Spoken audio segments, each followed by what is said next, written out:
A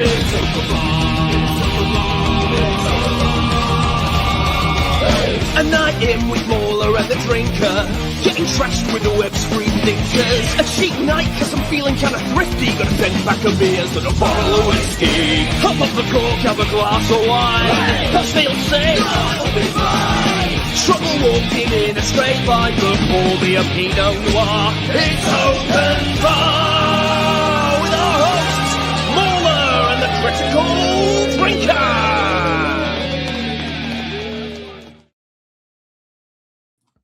Welcome, everybody, back to Open Bar. It's good to be back right here in the UK for a change. It's taken a while to get here, but I'm back.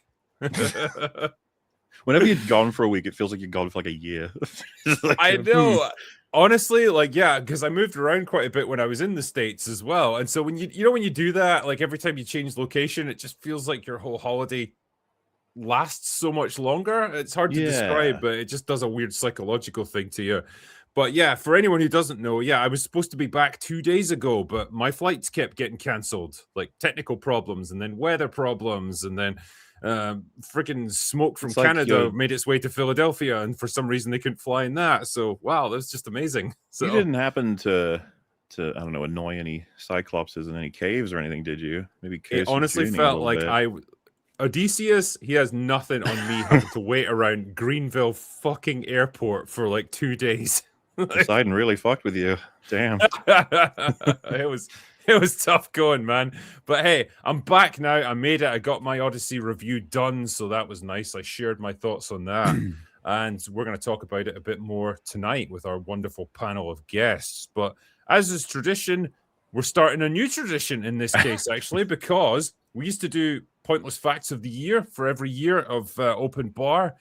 And it's now changed because we've now come full circle and we've done all of the years that we could talk about. We've done everything from like the early 1900s all the way up to the present day. So it's time to do something else. And Mauler is going to furnish us with pointless movie facts. Well, that's the thing. There's no point in talking about any history anymore. There's none left. We did it. So we have run out of history. It's the end of history. I said we could try and take a gamble on talking a bit about movies, more specifically, even though we did kind of cover them a little bit with each of these years. But why not go again, but maybe with a bit more detail? And, you know, first of all, good to have you back. You know, it's just not the same without you. You've been missed. And I'm proud to say that you really have overcome your fear of reviewing the Odyssey finally. You know, it was a touch and go for a second there. He was afraid of what everyone would think. He didn't know what to say. He was waiting for everyone else to tell him. But finally, we got it. And, you know, just you could tell he took it from ChatGPT. He didn't even watch the movie. But, it's fair enough. Finally, you did get the video out. So congratulations. You've been talking to the third man, have you? Well, what's funny is I remember when they did this with the Penguin. Who was the one that said that you did that with the Penguin? I forget. Who knows? It's crazy, right? And I know this is difficult for people in chat to understand, but like I do have a life outside of YouTube. It mostly revolves around booze, to be fair. But yeah, sometimes I go and do stuff like that. And in this case, I actually combined business with pleasure because I was on a vacation and I was at a Comic-Con making an appearance over in the States. And honestly, those things all combined together, combined with trying desperately to get home with all these flight delays and stuff, I just could not be arsed like doing any social media posting or much of anything. I was quite happy just living my life outside of YouTube and all the rest of it. Hilarious, because there's always something that comes out whenever you're on any of your respective yearly holidays, and therefore whenever that happens, it's like he's afraid. It's afraid. You're like, what was it? He was afraid of the Penguin because God, you couldn't decide what your audience would think, and so you'd be afraid one or the other. Now this time it was the Odyssey, but going on a holiday, spending time with your family instead of watching and reviewing movies like some fucking goblin or me, for example, is probably what I would do. But hey, you know what? We love you for it. Even if you failed to get it out faster, you know. But whatever, we soldier on. To be fair, I did. It's doing okay now that I finally released it because I think it's almost 1 million views and it came out like 3 hours ago. So that'll do. Whatever. But yes, we voted. We listened. I am the captain now. This cannot be undone. So welcome to Open Bar 193, which is 193 years. Again, I'm not sure how we pulled this off, but start of a new era. I really love that intro of as is tradition, we start a new tradition. It makes no fucking sense, but I think it should be on the wall of our bar at some point. So 93, most essential. I think everyone agrees the best year of film in all time, because I was born then. Oh, there's other reasons, of course, you could pick, but that's the main one. I want to just list the movies that came out in this wonderful year. And what you've got to do is pick your favorite, even though I'm pretty sure I know what it is. My challenge is to see if I can get through this list in one breath. Okay. All right. So Schindler's List, Jurassic Park, The Fugitive, The Piano, Philadelphia, The Night Before Christmas, Groundhog Day, Tombstone, Dazed and Confused, True Romance, Carlito's Way, The Remains of the Day, In Line of Fire, The Age of Innocence, A Bronx Tale, What's Eating Gilbert Grape, Mrs. Doubtfire, Falling Down, The Sandlot, Sleepless in Seattle, Army of Darkness, Cool Runnings, Free Willy, Wayne's World 2, Addams Family Values, The Last Action Hero, Demolition Man, Cliffhanger, Hocus Pocus, Robin Hood, Men in Tights, Hot Shots Part 2, Coneheads, The Three Musketeers, Fire in the Sky, Batman, Mask of Phantasm, The Wrong Trousers, Jason Goes to Hell, The Final Friday, and the most important movie, Super Mario Brothers. Oh, it's a tough one. See, my heart says Jurassic Park, my head says Falling Down, and then my penis says Super Mario Brothers. Which one do I go with? It's really difficult. No, probably Jurassic Park. Honestly, it was like one of those movies that absolutely captivated me as a kid. I could not believe the spectacle of it. Loved it. So it's probably going to be that one. For me, it'd be Jurassic Park as well. But, you know, some random facts for the year, because these movies just, what a year it was. I don't know if you knew this, but for Mrs. Doubtfire, Robin Williams actually tested the makeup by just walking into a bookstore in character and bought shit, and apparently nobody noticed. Not even... Was it in Portland by any chance? Because you can get away with anything there, man. What I think is funny is like, they didn't even know he was Robin Williams. Like, I don't think they would. The question is whether or not they realize, like, what are you wearing? Like, what is this fucked up face you have? But I mean, I thought the makeup was good in that movie anyway. It's just that we knew as the audience, so it's like we're cheating. Leonardo DiCaprio, you remember him? He got his first Oscar nomination for What's Eating Gilbert Grape. So it's like the launch of the man who would be here forever, who was vowed to never do a superhero movie, I think, Leonardo. I mean, it's probably a smart move at this point, but yeah, man, that Leonardo DiCaprio kid, I think he might go someplace. Who knows? Doesn't mean he won't do bad movies. He just won't. He's done plenty of them. There was an Oval Office set that was made for the political comedy Dave in '93, and it got used 25 times since for movies and TV shows, which I think is just funny. Like, it's such a casual build, and they were like, "Don't destroy it. We're gonna need that forever." You might as well, because there are certain things like that which are going to be needed for so many different movies, and if you've got a good replica, hey, why not reuse it? Like, ultimately, movie making is got a real practical element to it, and it just comes down to the economy of reusing stuff and recycling. And then the Super Mario Bros. Movie, nightmare production to the point where John Leguizamo, relevant to today, by the way, accidentally broke Bob Hoskins' finger when they were doing a driving stunt, and Dennis Hopper lost his mind over the constant script rewrites, which is always just funny to hear, because what a legendary film that set us so far back. It's only recently that we've gotten more Mario films now. That's how much they terrified Nintendo forever, how bad that movie was. I mean, you can only imagine the reaction in the boardroom when they saw that for the first time. Like, what the fuck does this have to do with our nice, bright, cheerful, kid-friendly franchise?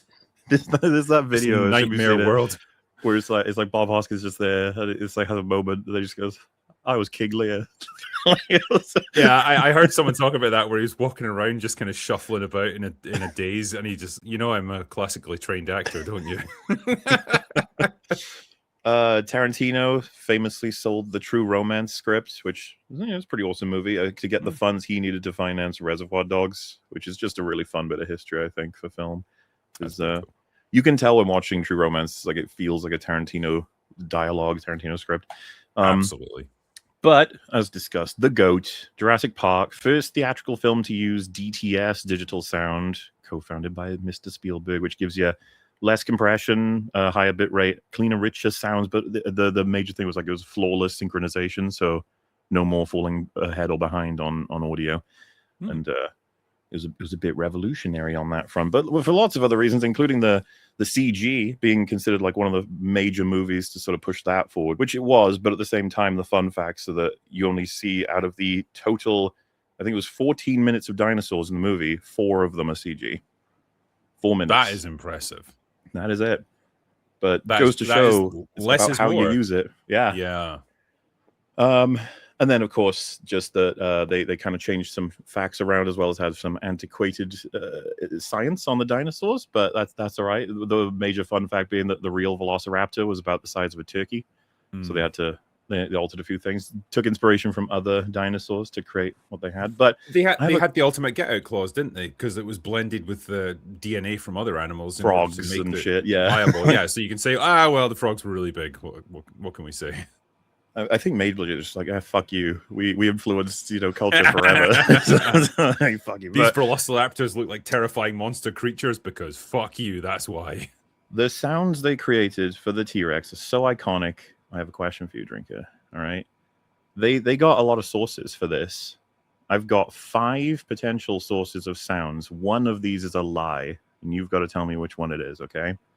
So, in order to create the sounds that relate to the T-Rex, we have a baby elephant squealing, a French bulldog barking underwater, an alligator gurgling, a whale blowing air, and a Jack Russell Terrier named Buster shaking a rope toy in slow motion.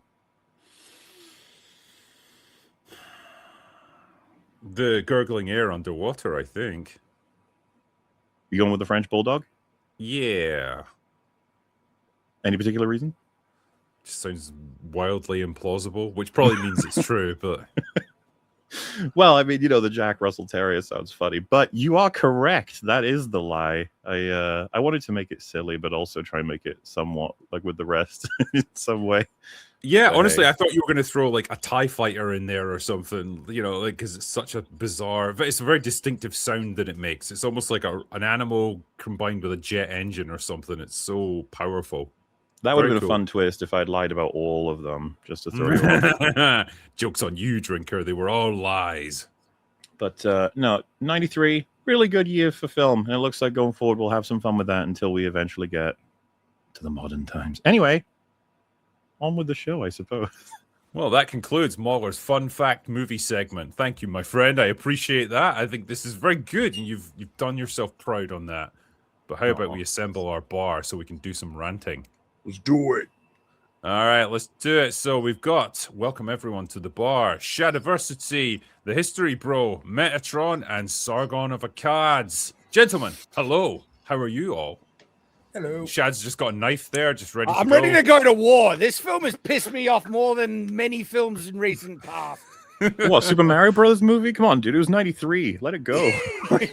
Still bitter about that. The Nintendo bros are still angry, okay? Can I just give a shout out to In the Line of Fire? I had that on VHS, and for some reason, when I was probably about 15, became obsessed with it and must have watched it about 30 times. It's not that good of a movie, but it's got something about it. Like Denzel Washington is really good in it. I mean, he's always good in pretty much everything. It's Clint Eastwood. Oh no, I'm sorry. I'm thinking of what's the one I'm thinking of? So like Meg Ryan and Denzel Washington.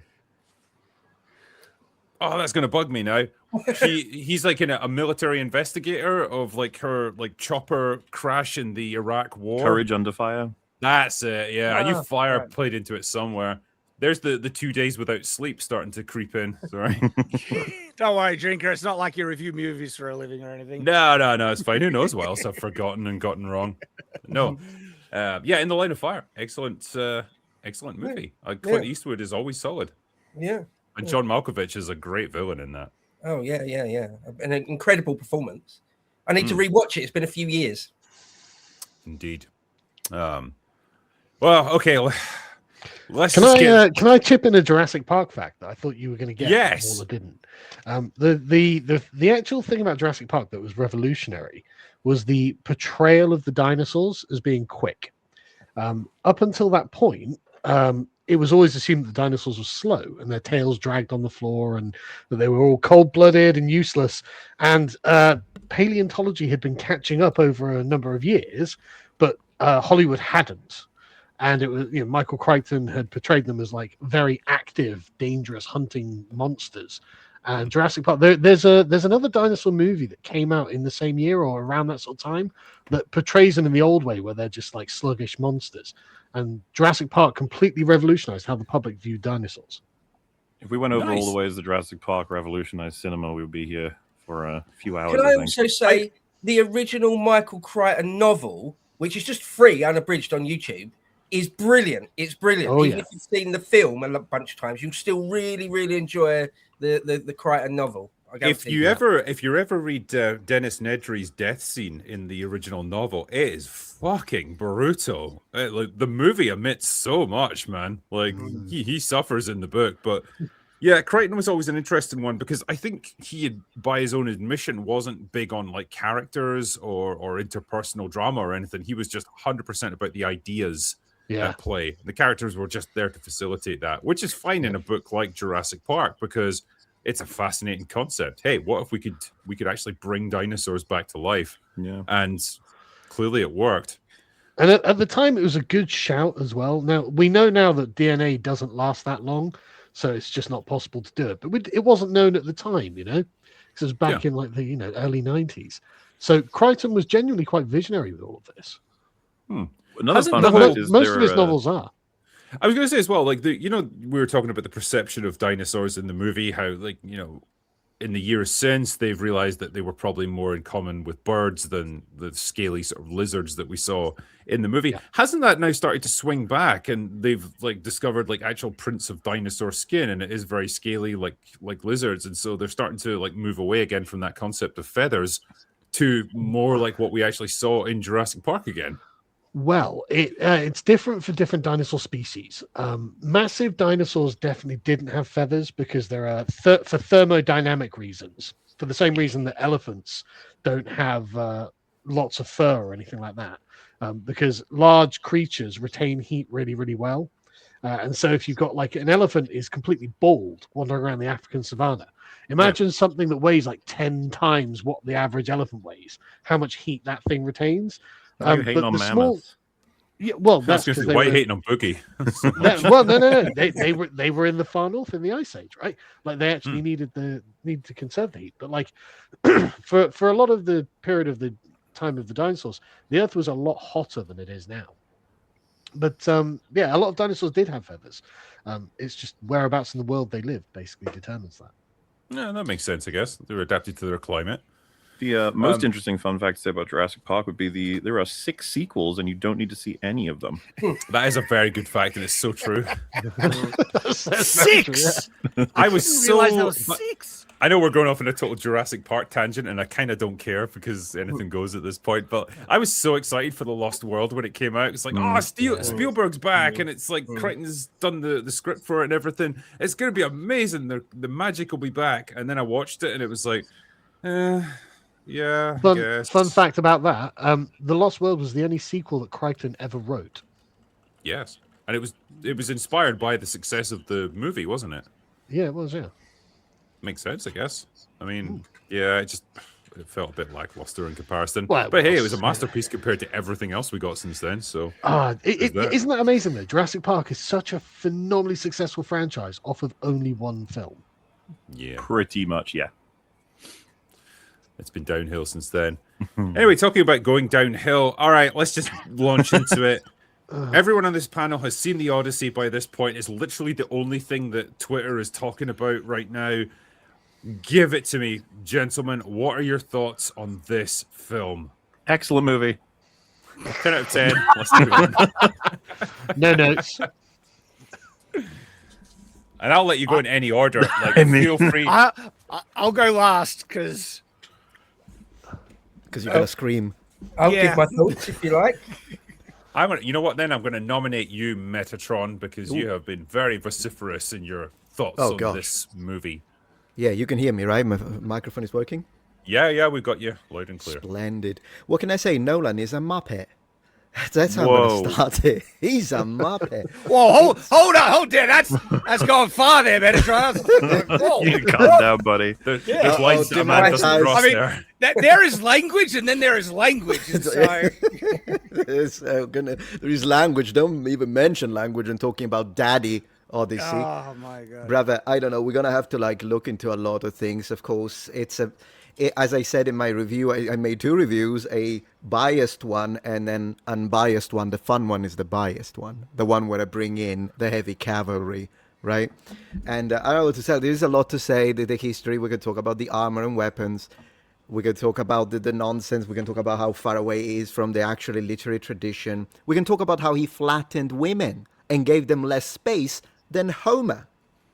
Are we going to talk about that? And Lupita Nyong'o was like complaining and bitching about how, Nolan gave her 5 freaking minutes. Homer gave a lot more time to women and more important roles. I can go into that if you want. You should never flatten women.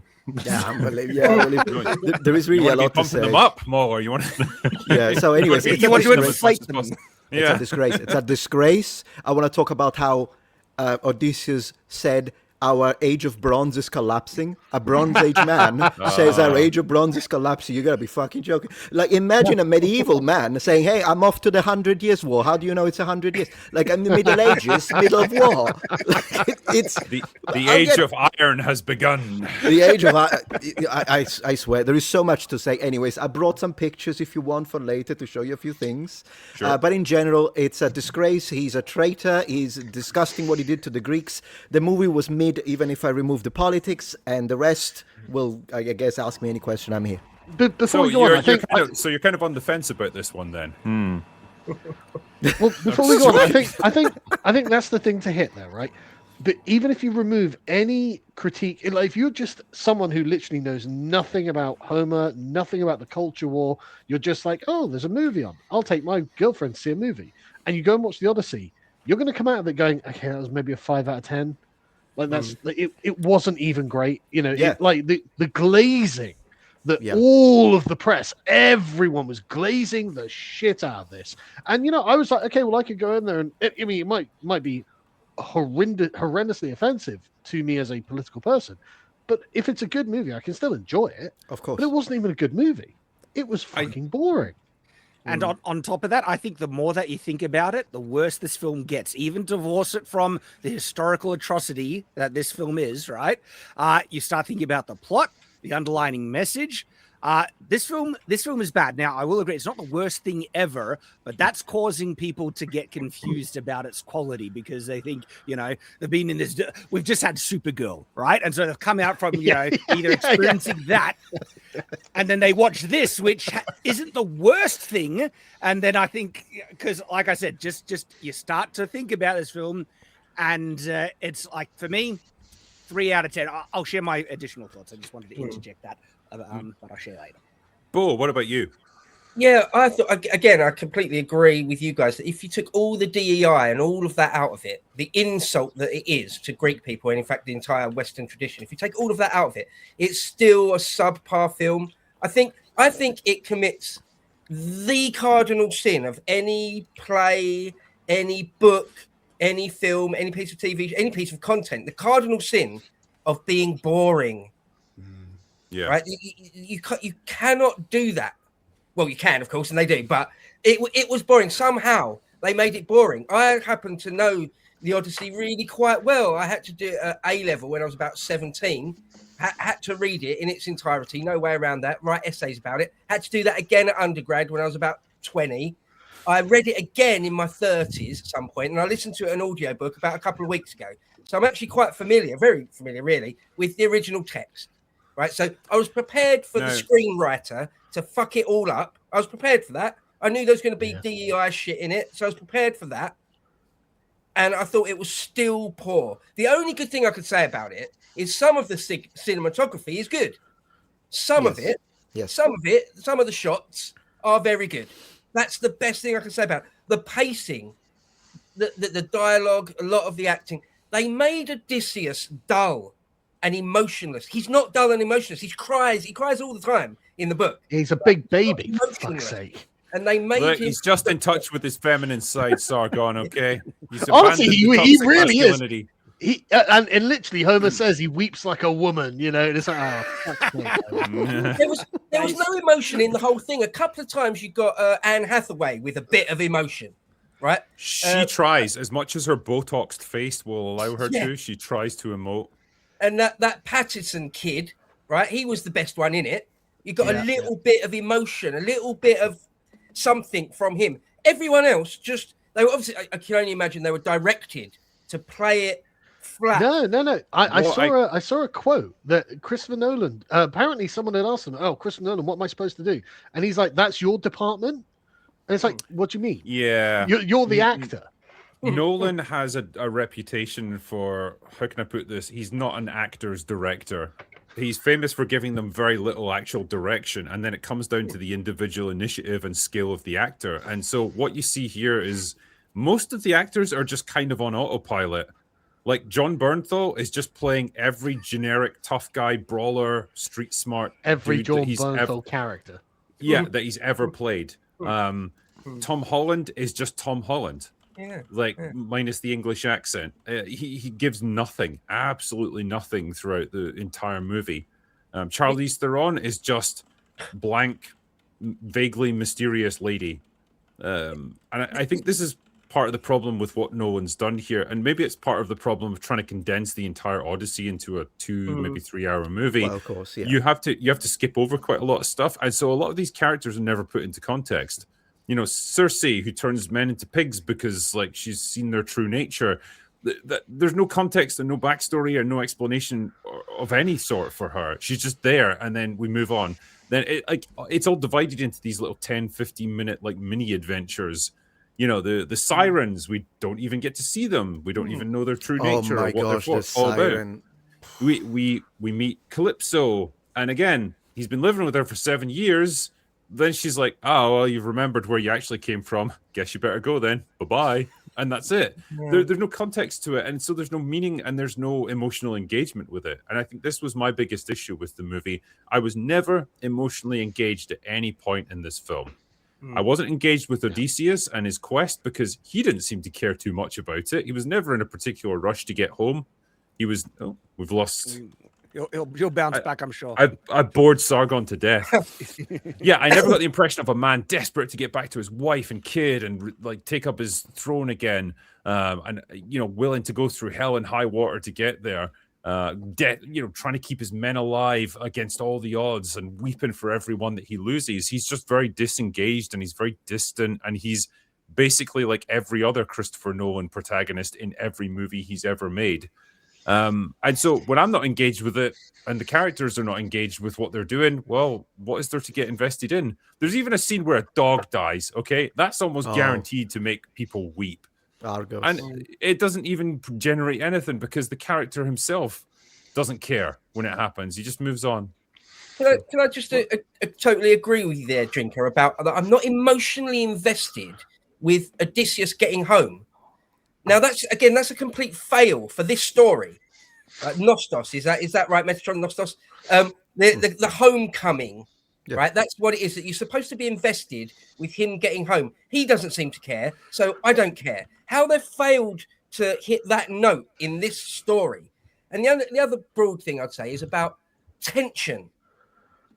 I didn't feel any real tension. Perhaps one point when the scene when they're actually inside Troy trying to open the gates from the inside of Troy. Maybe there that was quite good. Bit of tension. Other than that, the whole film, I wasn't worried. I didn't feel any suspense or anything. And again, that's a complete fail for this story. This story should have that in bucket loads. And not only that, on to your point about Odysseus, feeling like he doesn't want to get home, they inverted it completely. He doesn't want to go home. Yeah, that's the reveal. That's the reveal. The Odyssey, the core, driving motivation of the Odyssey. Nolan decides, I'm going to do the exact opposite because I'm artistic. And I don't want to. I have a description of this film, but I said I'll go last, so I'll wait my turn. Mauler, before we go into more deep stuff here, what was your overall assessment of the movie? Yeah, I'll keep it thin, light, and surface level, of course. It won't be long, just a few words. You're well known for that. Yes, it's pretty shit. Outside of some fun bits and bobs for the production, but even that has to be celebrated in isolation as far as I'm concerned, because the wider context on almost every single scene when it comes to any individual element, you're like, oh, that's cool, oh, that's interesting, oh, that was that. It's like, but it was also this and this and this and this.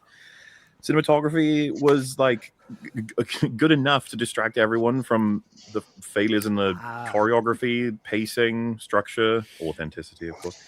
Every element of the mythology felt like it was present out of like an insecure obligation. Didn't really feel like it was there because he wanted it there. It was there because he was like, oh fuck, I gotta do this scene now. All right, everybody, let's do the Scylla scene, everyone. Come on. We got lunch coming up soon. Every actor was on default mode as far as I was concerned, with exceptions, obviously, we've kind of gone over, but it's like Nolan doesn't even notice his actors are there sometimes. I think he thinks of them as furniture. I don't know how that works for him exactly, but the gods, laughable. There's like they're thin and maligned by, I guess, his interest in skewering the source for his own gain. Like he's got some retarded bone to pick with Homer, I suppose. The effort to morph the movie to his new modern ideas with there's like significantly damaged pieces that are most effective or even outright removed, but the pieces that are left that you could say aren't changed enough that they could belong still in the original now are adrift in like a malaise of narrative failure. There's nothing for them to connect to that haven't been changed, so it's this horrible random jigsaw played by people who don't even know why they're there, stitched in with themes that, as far as I'm concerned, are actively in a fight against the source material and thus the movie itself. So it's like the narrative equivalent of a corpse with some antibodies that are left fighting a foreign infection. It's what I'm watching, and I'm just like, I'm good, man. I don't think I'll be seeing this again. So just leave me alone. Yeah, I made that point in my review. Like, I will quite happily never watch this movie again for the rest of my days, and I'll feel nothing about that because there's nothing to draw me back into it. There's no compelling character work. There's no amazing performances. There's like even the cinematography and stuff is very dull and dour and flat and muted. Like I definitely respect the fact that they shot a lot of it with practical effects as much as they could, and they used like real ships and stuff, even though they look like Viking longships. They are Viking longships. They moved it from Scandinavia. Yeah, and it's just funny how his whole philosophy is like, well, you know, we wanted to say not use a traditional orchestral soundtrack because they wouldn't have had access to those kind of instruments back then. So, oh wow, the soundtrack is super important to be authentic for you, like historically. But then you're having armor, ships, weapons, costumes, like modern terminology, the dialogue. A rapper. It's completely out of historical context. So, like, well, what is it? You know, does all of it matter, or just the soundtrack? Like, how do you like for those rationalize that? Pushing the whole like it's fantasy, so it can be anything nonsense. It was like, then give Odysseus a Star Destroyer right now. Yeah. Sure. Exactly. Give him a private jet to fly home in. An Apache helicopter. Come on. Yeah, cool for fun. But that's you, Skilla. it might sound a very telling indictment that you said you wouldn't watch it again. Yeah, if I was sitting at home on a lazy Sunday afternoon, flicking channels on the TV, looking for something to watch, and I came across that, I would keep flicking. Yeah. right. So, on the note of the Viking longship, that is so far removed from period that it almost is like having an Apache helicopter in the medieval period. It is like, what, 1,000 to 2,000 years different technology right there. It was so about, you know, when they go to the island of the giants, the Lastragonians, and they're in some sort of medieval reimagining of medieval plate mail. What was that? Well, that was one of the most jarring bits for me. The Bronze Age was ending. They're into the Iron Age already. Those guys. I have so many questions about. That's a mecha I have so age. many questions about those guys. Like, do they just walk around in full battle armor all the time, just in case there's a fight? No. Apparently they just sit a little offshore, just waiting for random people to come, you know, to their island to slaughter for no provocation. Brother, the child was in armor in the mini version. The mini. Yeah. Like that is such a nonsense thing this typifies the entire film, where people might say the practical effects were great or the action was great, and it's like, if you just look at what is underpinning it, what's the foundation of this thing? It's utter complete nonsense. And I guess if it's my turn now to go, I'm ready. The thing that I think encapsulates this entire film is what Moeller said: distraction. This film is the film equivalent of misdirection, and I think that's actually what Nolan has really started to rely on, and it really came out in Tenet, where Tenet was such a confusing mess, right? That people who I feel like went to the film are so expectant that Nolan is an artist, is a great director, and they come to that film and they don't understand anything in it, and they just assume, well, it must make sense and it's beyond me because it's so ingenious that I can't figure it out, and Nolan is this incredible thing, therefore the film is this deep philosophical masterpiece, when no, it's actually just bullcrap and it's misdirection and Nolan fooled you. And I really feel that's what's happening in this film with the Odyssey, where there are things that, like, on a surface level, it's like, I consider this film the modern film equivalent of modern art, where it is basically feces smeared on a canvas trying to depict a picture, but it's behind a stained glass window of practical effects, cinematography, and acting that people are, oh, look at the surface level, it's so great, and not realizing that this is just crap. This is actual crap. And I think the perfect example of this is the score, the music in this. It is such atrocious, inexcusable crap that it made my ears hurt. I went to IMAX. That's their preferred viewing experience for this, and the sound was so blaring and painful that it was the worst cinema experience I've ever had in my life. I And literally had to plug my ears, Chad. I Thank literally you. plugged I'm not my the only ears one. with my fingers. No, I was sat there. I was thinking, God, I must be a really old man because this is actually hurting my ears. It was painful. and people seem to be giving that a pass because it's Christopher Nolan, and he says, no, I prefer it this way because I want the audience to feel immersed. That is bullcrap. That is absolute asinine, retarded stupidity that people are giving him a pass because they just say, well, it's so great, it must make sense, even though it doesn't. If this was done by any other director, I feel like no one would be giving him a pass for such atrocious bullcrap that we saw in that score. But he says, oh, no, I didn't use, an orchestra because of historical accuracy. Bullcrap. You don't give a crap about historical accuracy, Nolan. This was the worst, one of the worst things I've seen. It was that bad. I feel like... there's a cult of personality at play with Christopher Nolan, and he's almost become like the equivalent of, when you have some pretentious, like, wannabe YouTube film critic, and they'll have like a poster of Citizen Kane in the background to prove, like, I'm really into classic movies, and it's the most basic bitch, well-known, like, classic film you could possibly choose. I feel like he's the modern day equivalent of that, where it's like, if you want to appear smart, if like you want to pretentious, and if you want to appear smart to people, you say, like, well, I'm a big fan of Christopher Nolan movies because they're so creative and thought-provoking, but you can't really elaborate on that because it's like there isn't really anything to latch onto. Most of them are pretending to like him, because to criticize him runs the risk of you being labeled as one of the great unwashed. You're too stupid to appreciate his genius. But no one ever stops to ask themselves the question, is he really a genius, or are a lot of his movies actually like a bit overrated? This exposed him to me. Like this film was so bad that I'm not going to be fooled by this bullcrap misdirection that you're trying to play here, Nolan, with your artistic expression. This is just crap.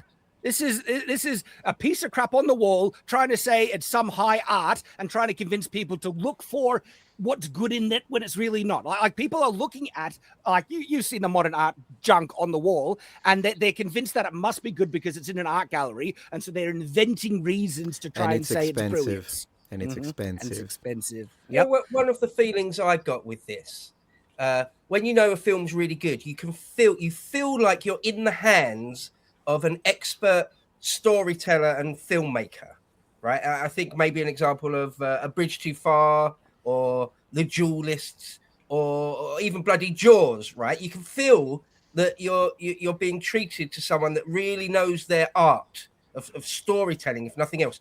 I absolutely didn't get that feeling for one moment in this film. I felt like it was somehow a mishmash. I think Nerdrotic said it felt rushed and dull and boring at the same time. True. That was the feeling I got, and that's not easily done. I think it hurts. Fail, really. Yeah, it hurts the verisimilitude of this film really badly, right? And I said this in my review, like, I never refer to any of the characters by their character names. I refer to them by the actors' names, because that's all I can see. When I see Matt Damon on screen in this movie, he's just being Matt Damon. Just a kind of generic guy, like fairly like down to earth, relatable. That's it. When I see Tom Holland, I just see Tom Holland. When I see John Bernthal, Anne Hathaway, they're all just being themselves because they've all got their native accents. They've all... That's what they were told, probably. Like, just go. Here's your script, go. I think, you know, all of that stuff sounds great on paper. Like, you know, we're going to do this subversive version of the movie where we don't have the pretentious sort of theatrical British accents that everyone's expecting from a movie like this. People are going to have their natural accents. They're going to use modern vernacular because that's how the ancient Greeks would have perceived a story like the Odyssey. It was contemporary, more or less, for them. So the dialogue and everything would be the same way. It doesn't work, though, when you move it forward by about 3,000 years, I'm afraid. It just comes across as like a wanky, pretentious film studies project with a $200 million budget. It also doesn't work when it's fucking incoherent, right? When they get to Ismaris and he's like, we're Greeks from Ithaca, eh? In a Canadian accent. It's an Indian guy. And it's like, he's saying it to a guy who's speaking fucking Greek. And it's just an Indian guy and an East Asian guy, and it's like, yeah, you're Greeks, are you? Yeah, sure, buddy, and I'm a fucking Egyptian. But it was the thick Canadian accent that he said it in. It's annoying because it's like a really good beat for a comedy film. Oh my gosh, that is great. Yeah. I'm a fucking Egyptian. Right. Like, this film actively tries to gaslight you, and that's a perfect example of it. And it does it multiple times. Like when the Trojan horse scene, where it's trying to say there was not enough room and people were drowning, and they show inside the horse, and there's plenty of room. You can just lift the guy up. You're letting them die. And so I'm watching something like Chad, that'd make me uncomfortable. I'm comfortable up here. I don't want him coming. Yeah. Also, right. How could they have anticipated the tide? You know, they're not really that familiar with it. Yeah, why build it on the beach? Yeah, but it's interesting. You know, Shad, when you said they tried to gaslight you.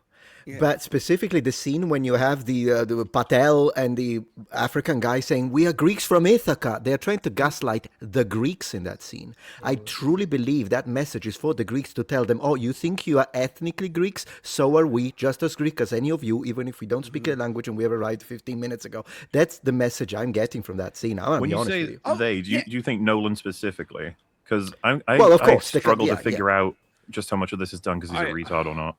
I never got the impression that Nolan's like an activist in that sense. Right, but he's surrounded by activists. Yeah, so if I had to guess, maybe he's surrounded by people like worm tongues whispering the wrong advice in his ear and just like, just cast Elliot Page. It'll be amazing. Are we really going with the Christopher Nolan is just a retard thesis, though? Well, not a retard, but some stuff. Maybe a little bit socially malleable, shall we say, when it comes to casting things like this. It is shocking in me and Drinker's time here, okay? The amount of decisions we discover that are down to people being stupid rather than malicious, all right? It's crazy. Yeah, okay, fair enough.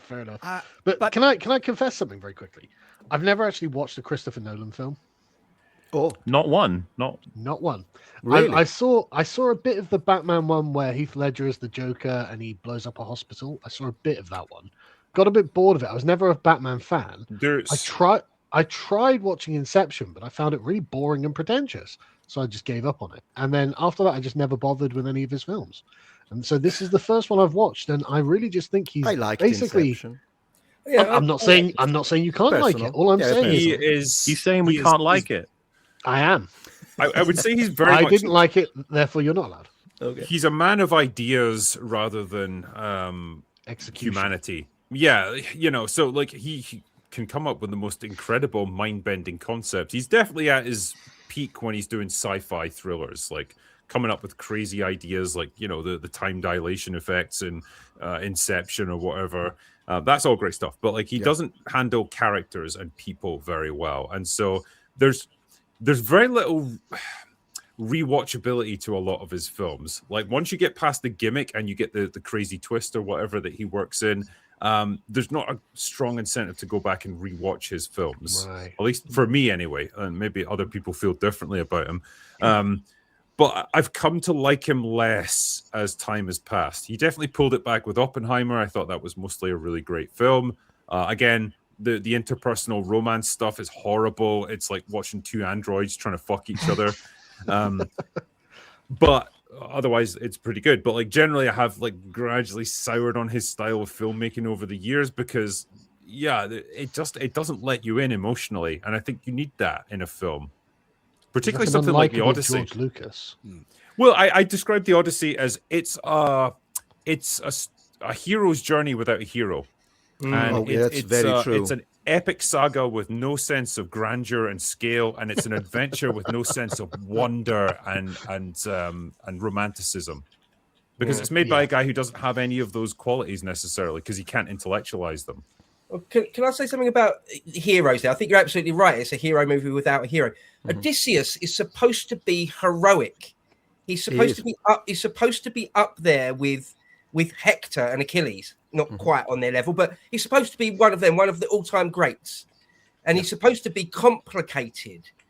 And he's none of Emily those Wilson. things. Well, She didn't like it. She said there was not enough glory and heroism in the movie. Plot twist. Yeah, right. Let me tell you about a complicated man. Because he is supposed to be like a bit of a murderer, really. There's a play by there's a Euripides play where he just murders, like brutally, cold-heartedly murders a Trojan in the night, and he is like cunning and underhanded and scheming, but still emotional. And you're does that in the Iliad. Supposed to, sorry. Well, he does that in the Iliad, where they run into a Trojan scout patrol. Yeah. Odysseus tricks them, says he's not going to kill them, and then just kills them and fucks off. It's like, yeah. Him and Diomedes cold-heartedly murder. Yeah. And so, for better or worse, even if you think of him as some sort of anti-hero, you're supposed to feel something for him. You're supposed to be on board with him. And this film and Matt Damon's portrayal doesn't do that. I never, ever got on board with his plight.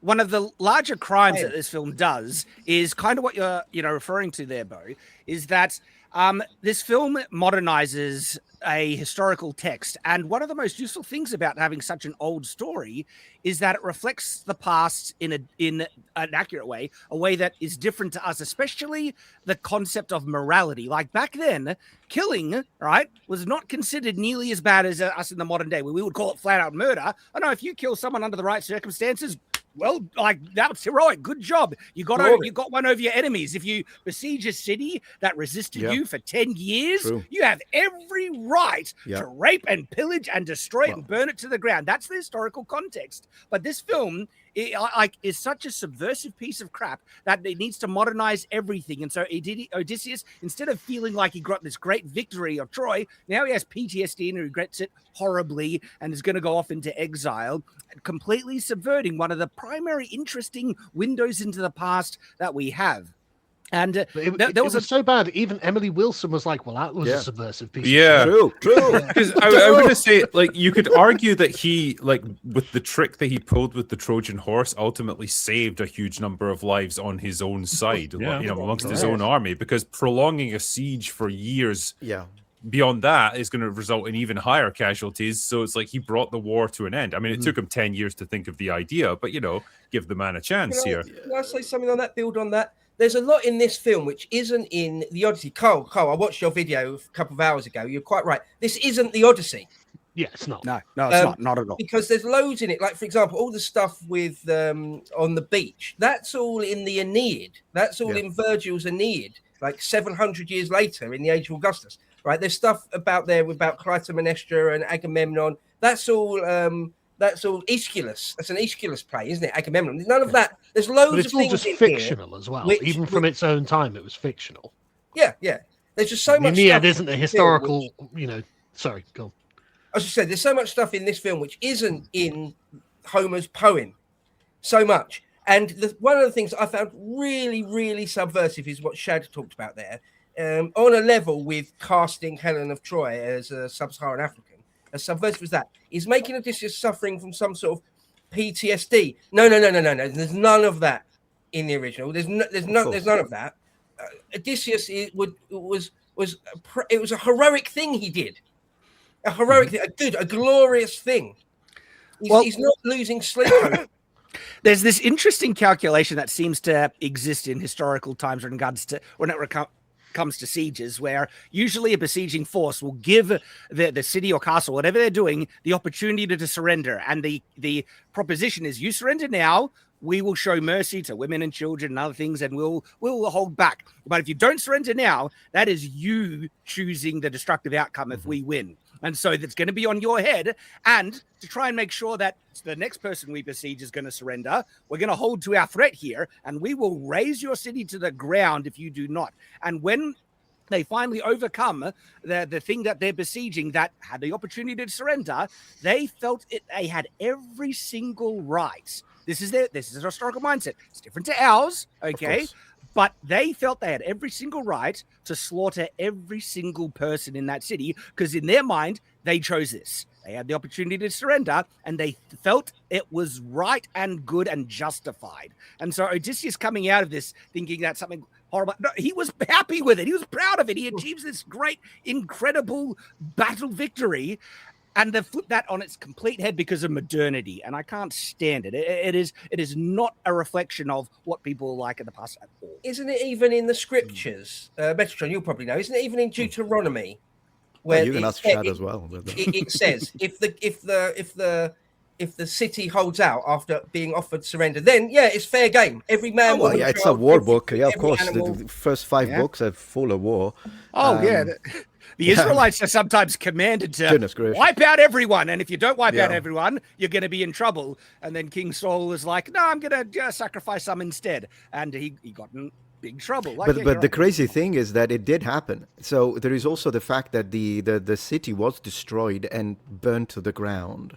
And this is historical because Troy is historical. And of course, I can go deeper into that if needed. But in the actual historical Troy, that was discovered and excavated by Schliemann. And by the way, he used the Iliad to find it, which I think it's phenomenal. To everyone who says, this is just nuts, just stupid fantasy. Well, then how did he use the freaking book to find the actual, whatever.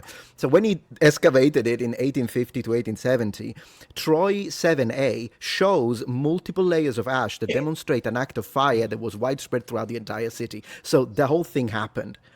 And I love it that whenever you say things like this, again, it's the Iliad, but I mean, it's after the freaking thing, the Odyssey, so obviously they're connected. And then when you say that, they say, well, it's not supposed to be historically accurate. Then why did he go for removing the orchestra? He's the one who brought up historical accuracy. Mm-hmm.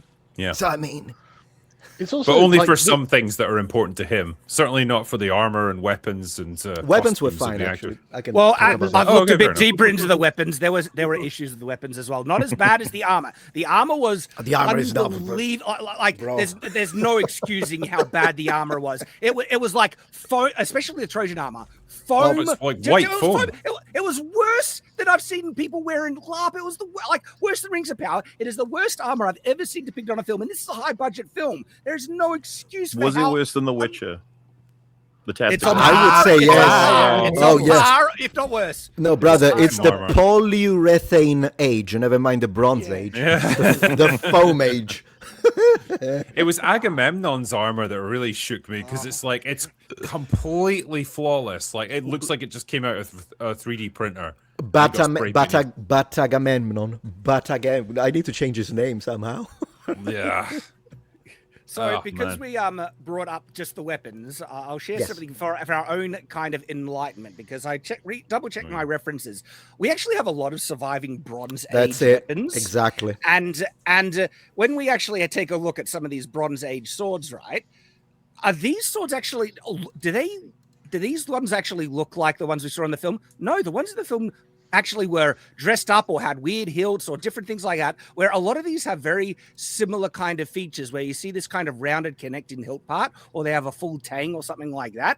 And not only that, what else do you notice? Short swords and medium range swords. So these are arming sword level equivalents. People just have this assumption that all swords of the Greek period, Bronze Age, were short swords. It's like, no, they had like medium range one-handed swords that would be equivalent to a medieval arming sword. And like, look at the length of some of these, right? But people just think, no, all Xiphos is all short swords, and they got the hilts completely wrong as well. And so it depends on the hilt, though. There is one hilt they did get right. There was, like I said, they were Sanders typology type G. I can give you a picture. There is like one hilt they got right, at least, which shows that some research did go into at least the weapons, which in fact upsets me even more, because then why didn't you do anything for the armor? I can give you the picture. There is at least one hilt they got right. I think that we can confidently say that was a fucking accident on their part. Yeah. So retardity comes in is, again. the funny thing is as well, though, I look at this movie and I wonder, like, how did this cost $250 million? Yeah, good point. Because there is not such incredible visuals in this that I think, oh man, you can every penny of that is up on screen. Yeah, there's a bit of like CGI, obviously. There's some monster segments and stuff, but not to the point where it would cost $250 million, man.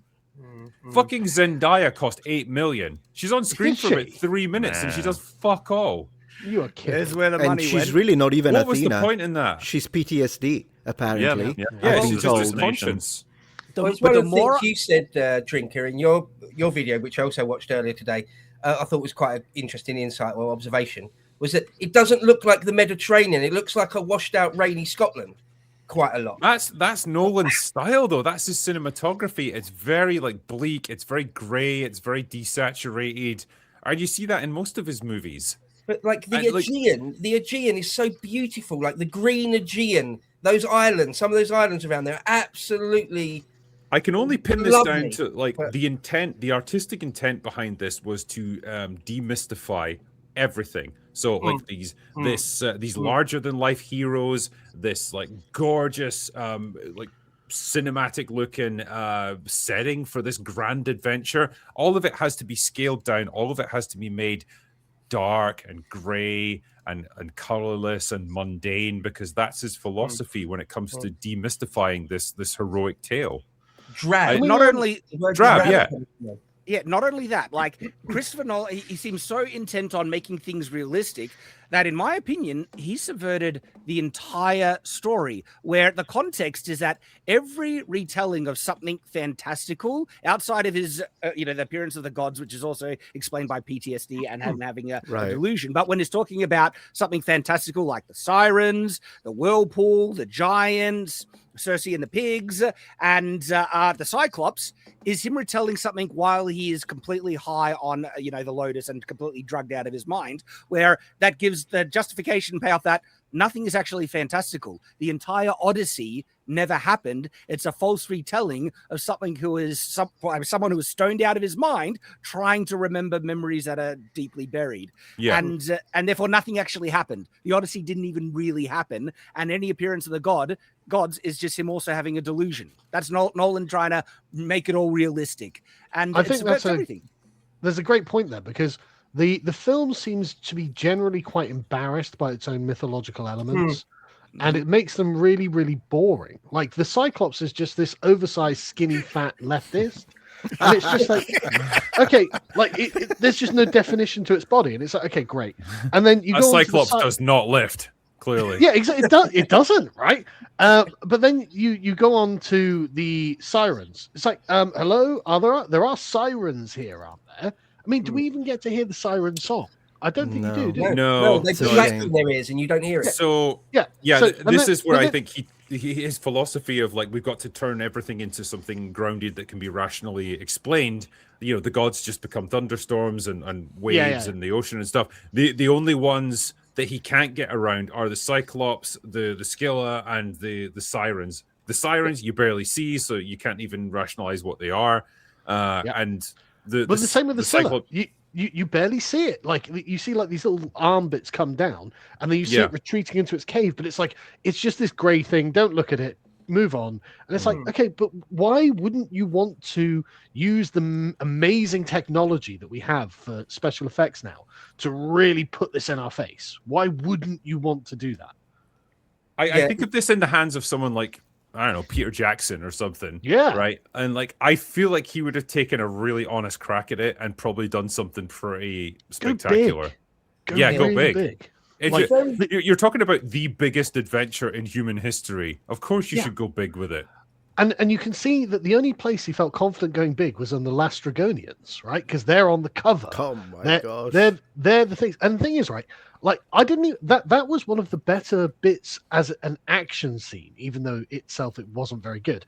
I like the way that they moved like the engineers from Prometheus. Like that's the motion was very like the engineer from Prometheus. I was like, okay, that's at least it feels imposing. it makes no sense. But they feel like they're serious, and when they're hacking the ship, when they're trying to escape and they're pulling the ship apart, it's like, okay, there's some tension there. There's at least something happening here, But what were they? Well, just big guys in armor. That's all they were. They weren't giant cannibals. They were just big guys in armor. So it's like that's the only part of the mythological journey that Nolan actually let do something exciting, other than Cersei saying men are all pigs. All right, but because that scene with the Astragonians, right, was founded on nonsense, like the context made absolutely no sense. I couldn't get it. I couldn't get invested. I'm just constantly watching action that might have been cool, but it's all retarded. It's all stupid. Why is this happening? There's a couple of sticks in front of me. I guess I'm stuck. Right. Yeah. Push through them, bro. They're going to kill you. I remember that was like for me, right? The thing that justifies action is the context that has led up to it. Am I invested? Do I care about the outcome? And if I care about the characters and what led them there and what is happening is properly justified, I'm fully on board. So much on board that smaller actions and moments can feel greater than big fight scenes. And a great example is House of the Dragon Season 1, where through context in the build-up, a man walking across a room was one of the most epic, heroic things, in that entire first season because of what led to it. In this film, and this is what makes this film genuinely bad, maybe not the worst thing in the world, but it's actually bad. Look at the context and what is justifying nearly every single scene, and you will find that it's founded on something utterly retarded. Like this is really stupid. The Cyclops scene, where it's like, why can't the Cyclops see them? Why isn't he killing them all? Are you telling me that that he is getting fooled by the sheep, even though he can see or feel other things like that? And they're running out, they're running back in, and then Odysseus decides to shoot him while he's running away, which gets more of his men killed. And so I'm watching that the whole sequence. I'm thinking, well, this is all just stupid. And then same with the build-up of Cersei, where it's like, oh, this is just feminist propaganda, men bad. It's like, well, that ruins that, doesn't it? And also the fact that they're not asking pertinent questions and not figuring out the threat early on, and things like that. It's like, take off your armor. It's like, maybe you might want to question that again. And so much. You look at nearly every scene. The siege of Troy. Holy crap! It's like what? No soldier on that wall decided to actually look over it. I noticed there's an entire army assembled right next door down over there. They had torches there, but no, like they didn't see it, guys. And then the fighting was absolutely bullcrap. And another scene that just was ruined by its execution as well as the context. The final fight scene, like no joke, Odysseus at one point is spinning around with throwing axes like a pirouetting retard. It's just like the final fight scene genuinely had me laughing out loud, right? Because you've got the guy upstairs who's in the armory, and he's occasionally dropping down power-ups for the guys below. And it'll be like spear.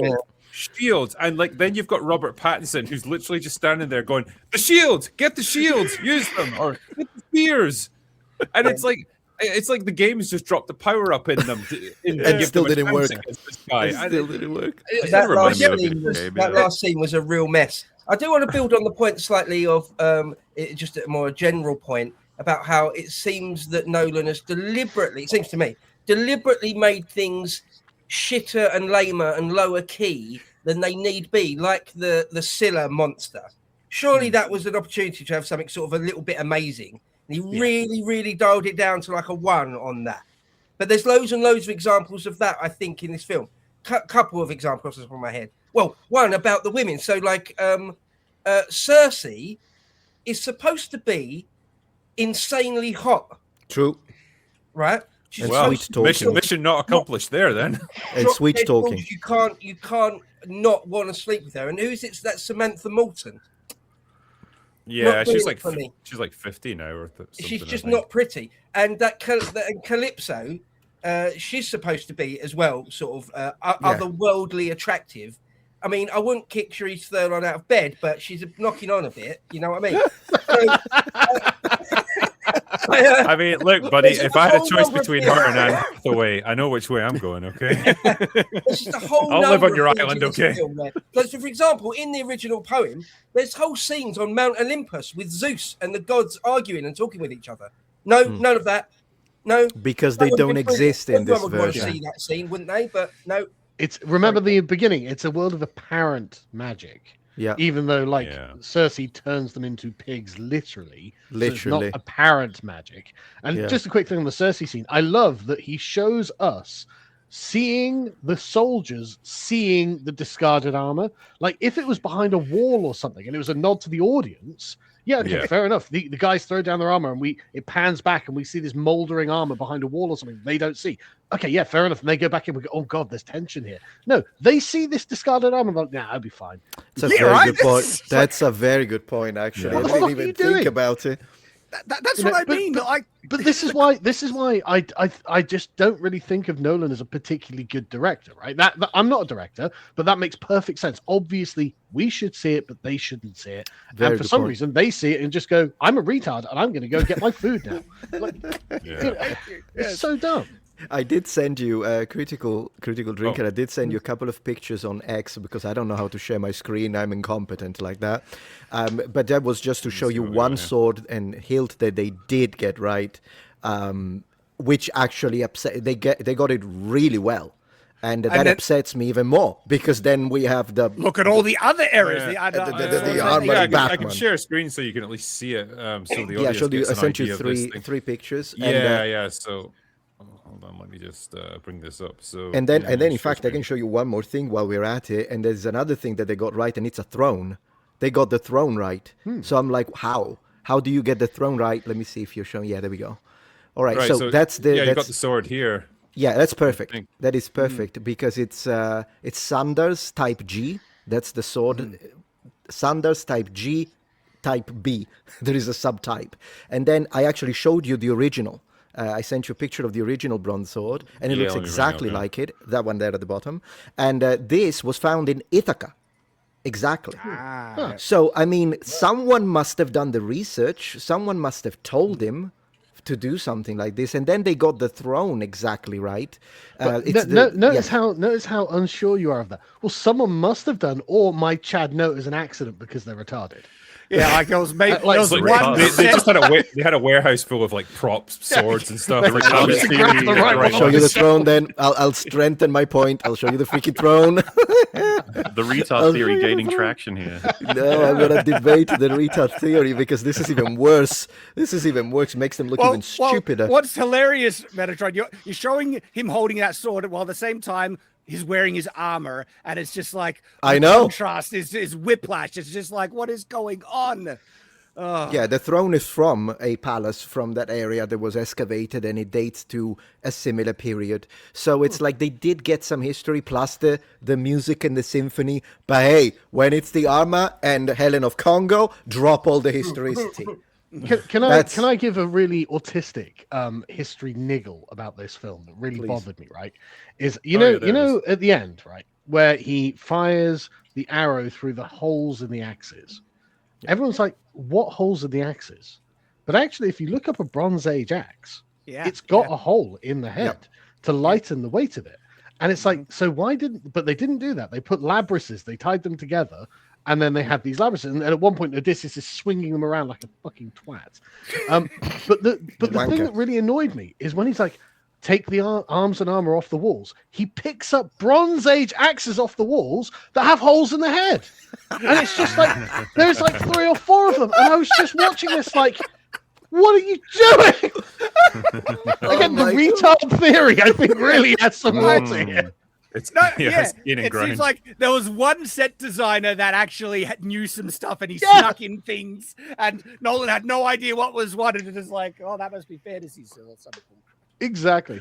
Oh my god! And it's all just. It's a degree of sloppiness that I wouldn't have expected from a guy like Nolan. I always assumed he was the meticulous craftsman when it comes to his movies. No joke. Maybe The not. scene of archery, is it John Bernthal, the guy who plays the Punisher, right? He has his bow, and I got my bow out just so he's holding his bow here. I'm not kidding. Like he's shooting right up here like this, like a retard that's never shot a bow before, which is probably true in regards to the actor, but the historical context is like bows. Everyone should know how to use a bow.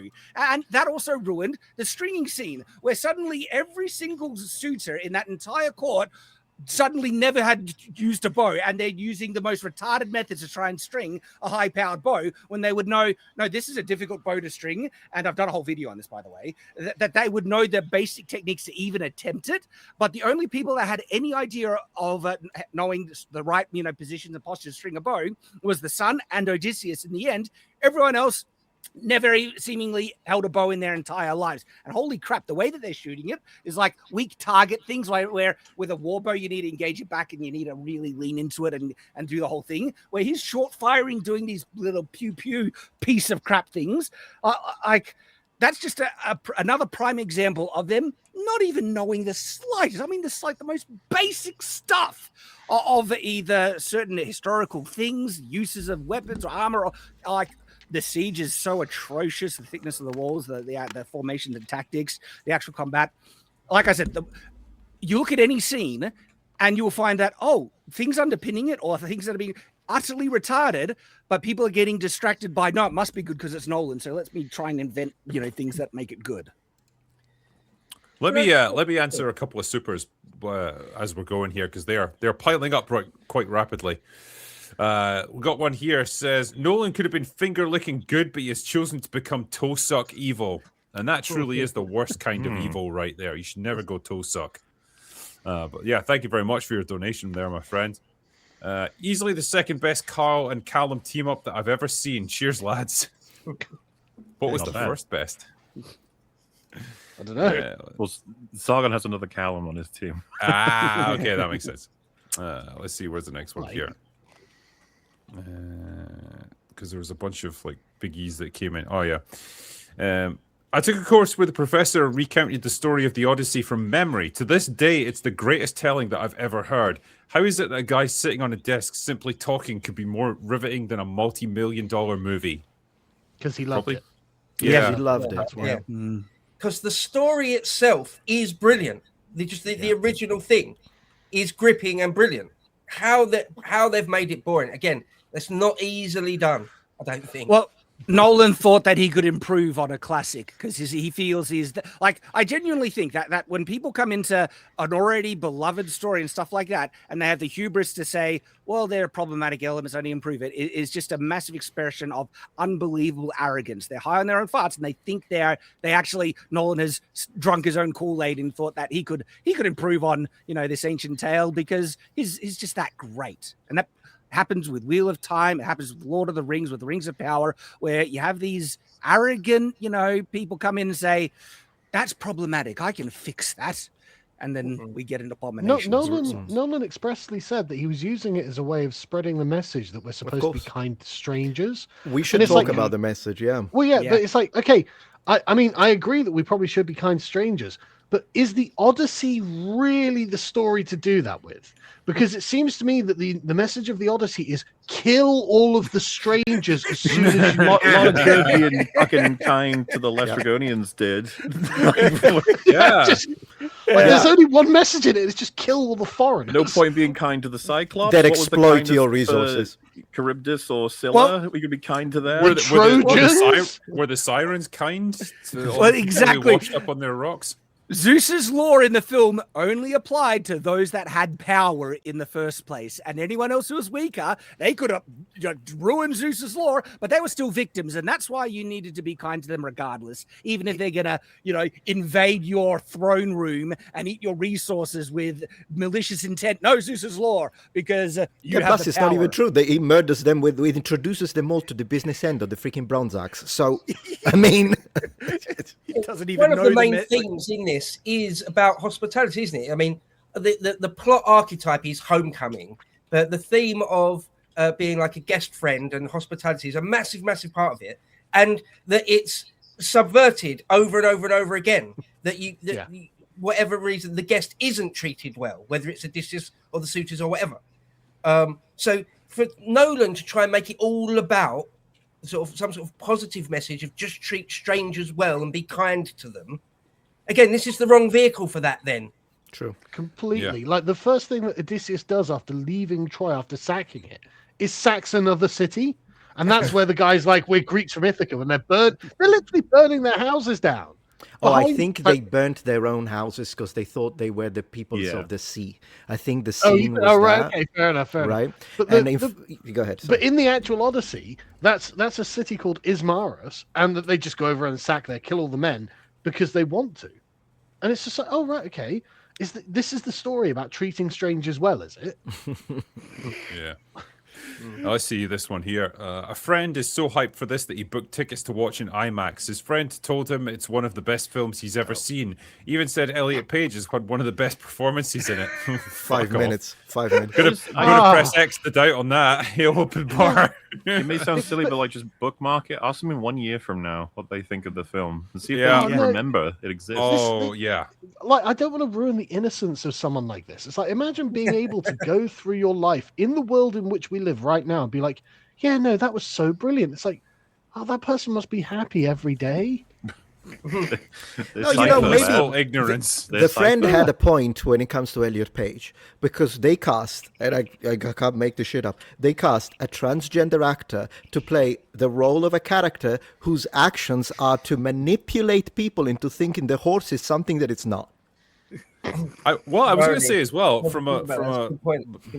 from a filmography point of view, this is technically the best performance of Elliot Page because it's like the only thing that Elliot Page has been in as Elliot Page. It's true.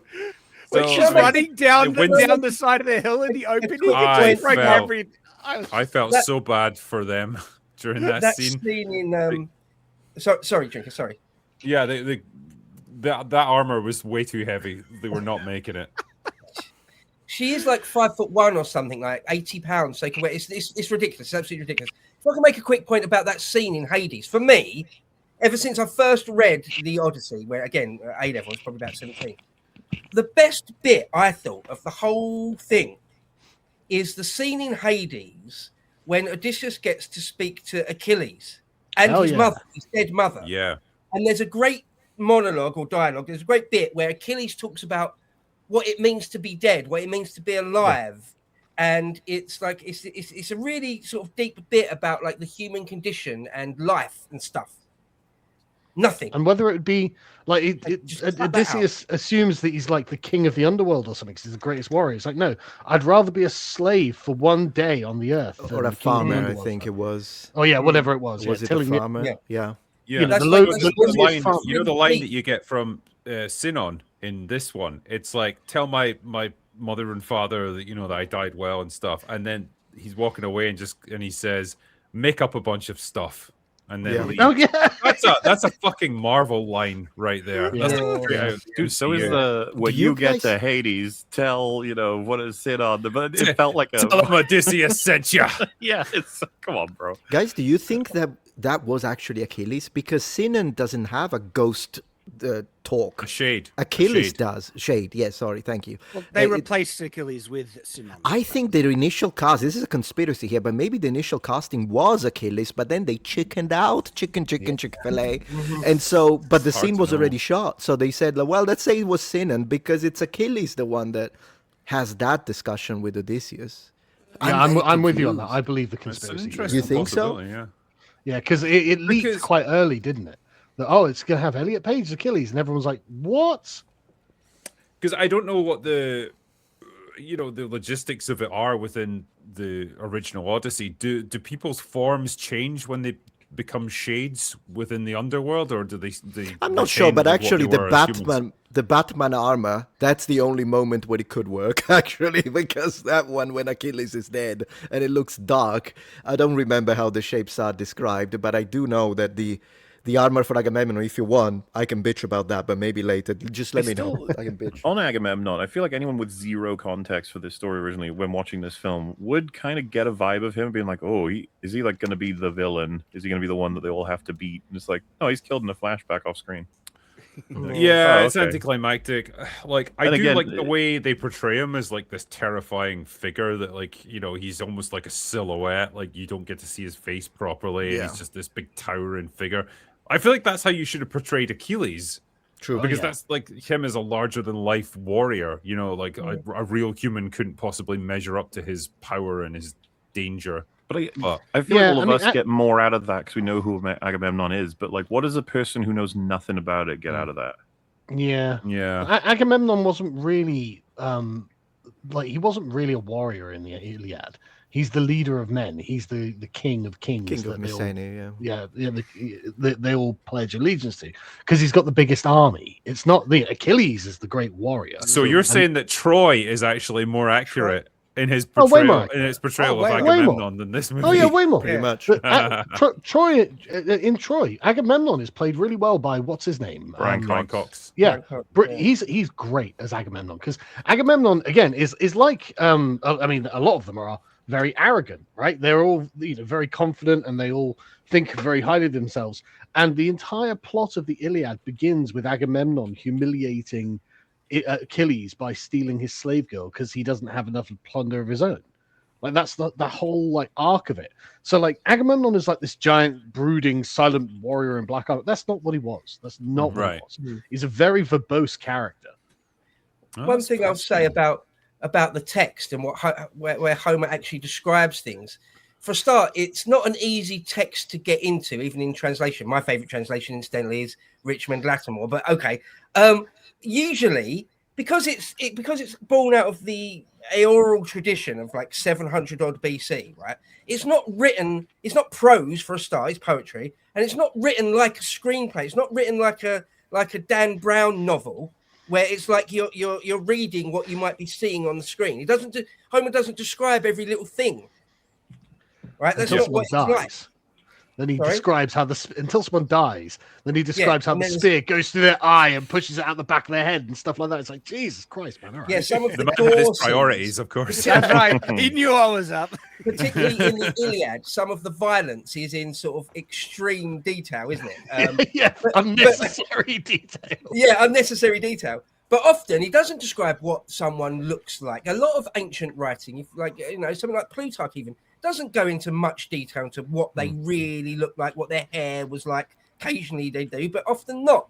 It's again, these people weren't writing a screenplay. So a lot of it is up to the interpretation of a screenwriter and a director. And then it's just how well do they handle it? Nolan's just handled this poorly, I think. Yeah.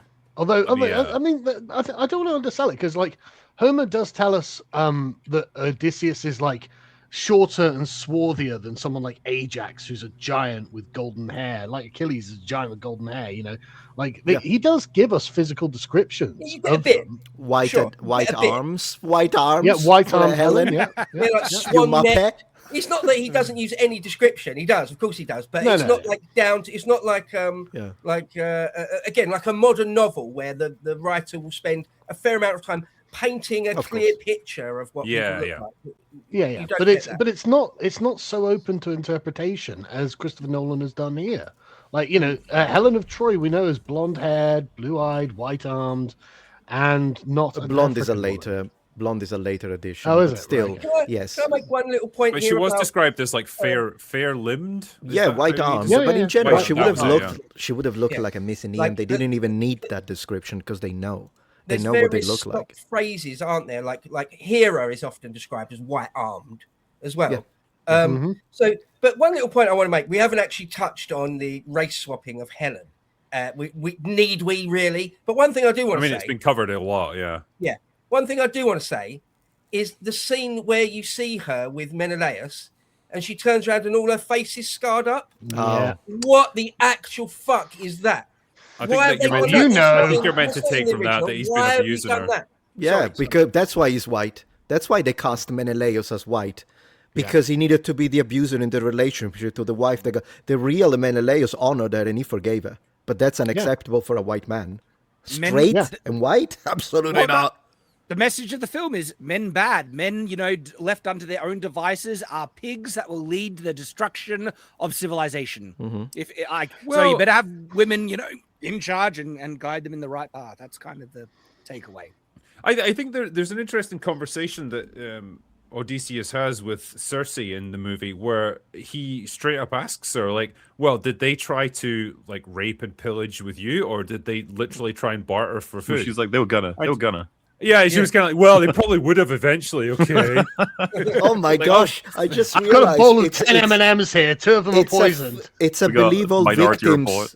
It's a believe all victims when it comes to rape allegations metaphor. Yeah, Oh, maybe. yeah. Well, let me, this is what when we were discussing like is Christopher Nolan an activist or a moron? Like I think this film is where he decided to embrace that activist side, because the entire film, like at its core, is a propaganda piece with modern philosophy purposely baked in about treating strangers, immigrants, right? About women empowerment, feminism, men bad. It's all throughout the film. Strong black woman. Exactly.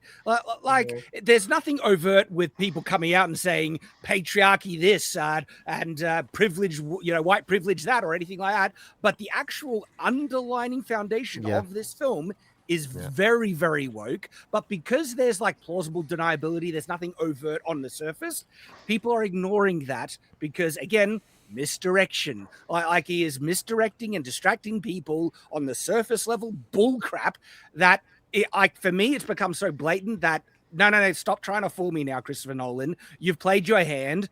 I think we can all see you for what you are now. You're, in my opinion, he is an activist with the crap that is tried to. I like the idea. You're talking to him directly. And you're like, none of that, Christopher Nolan. Christopher Nolan. He's just like sat in a corner, like, oh, yeah, I'm not letting you get away with it. No, I just like the fact they finally put a straight white man in charge of feminism. It's the only way to make it work. Someone's got to show it some common sense.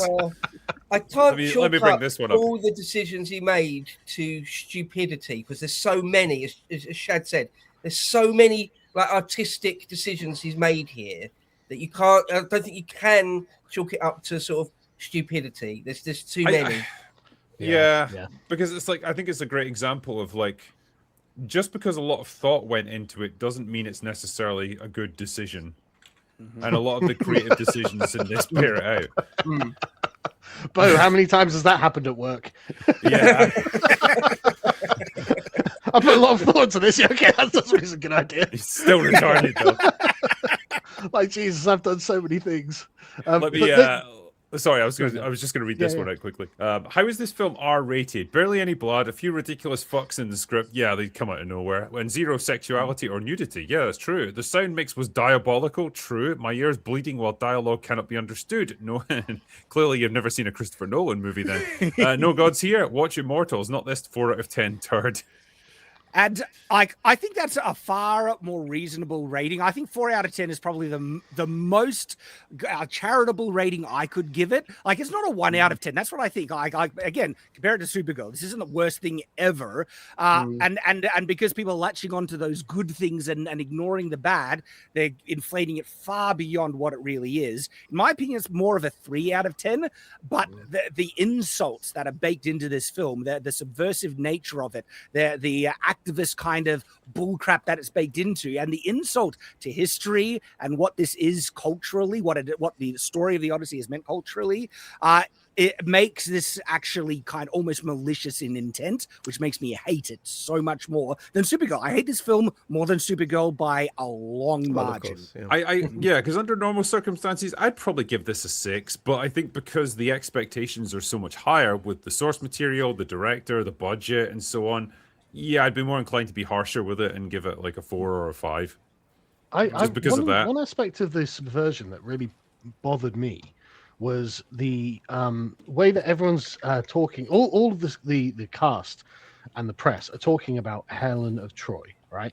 And it's like, okay, it's one thing making it a black woman, but I don't want to be mean, but she's not very attractive, right? And so everyone's like, oh yes, look, the most beautiful woman whose face launched 1,000 ships or maybe 500 ships. And it's like, there's something about the male gaze in this that is like the feminist taking away the ability for the man to actually enjoy the look of a woman. It's the same with Cersei, right? So no, we're going to make Cersei a dumpy old girl. Sure. It's like it for me, someone who's read a lot of feminist theory, all I'm seeing in this is a gleeful feminist like clapping their hands, going, "Now they can't even have that." You can't even have an attractive woman to look at now. Yeah, I mean, I think you could apply that to video games and stuff as well. Yeah. Like, absolutely. Should have been Sydney Sweeney. That's going to send 1,000 ships. $1 billion movie right there. Yeah, but it literally, why not? Why wouldn't you? She's the hot young starlet at the moment. Everyone loves her. She doesn't even need dialogue. 20 years ago we had Diane Kruger, and I think she was not a terrible choice for that role. But that's the point.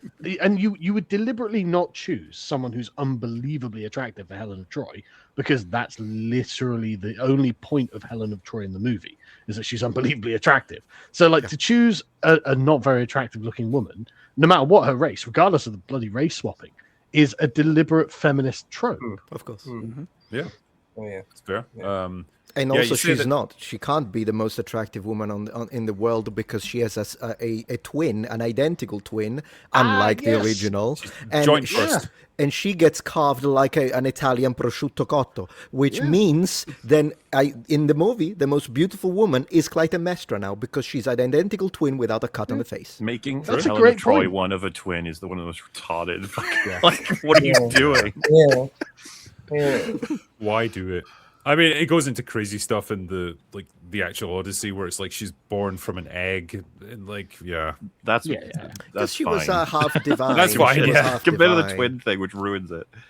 But you say that. I just a quick thing. I read that Christopher Nolan, she'd done an interview, and he'd looked her up specifically. He'd like gone and said, "Look, I need you to agree to a project before I tell you what it is." So it's almost like he'd kind of like, apparently he'd like checked her vibe or something, but like he'd brought her into it before even telling her she was going to be Helen of Troy. So it's just like, right, he's gone out of his way to choose this woman. It's like, okay, I'm thinking it's just malevolence on Kristen Of course Nolan's it part. is. It is. You I agree. can't put that down to stupidity or a mistake, can you? Yeah, And you know what I've morons found? can recognize just- beautiful women. It's such Really? a shit role for her to get, though, because ultimately she's copping all this flack for it, and she doesn't even really get to flex any acting muscles because she barely gets to do anything. She's on screen for like a couple of minutes, and it's mostly just like as background dressing, and then she's gone. Like, so Yeah. what's the win for her? Like a big paycheck, I guess. Yeah. Maybe that's it. Yep. I really do think that the thinking from Nolan must have been in the Western tradition, in the Western canon, these people, Western, white people, Greeks, whatever, they hold up this character as being beautiful. I'm going to take a shit on that. Yeah. I'm going to very, very deliberately pervert and invert that and rub mud in the face of that.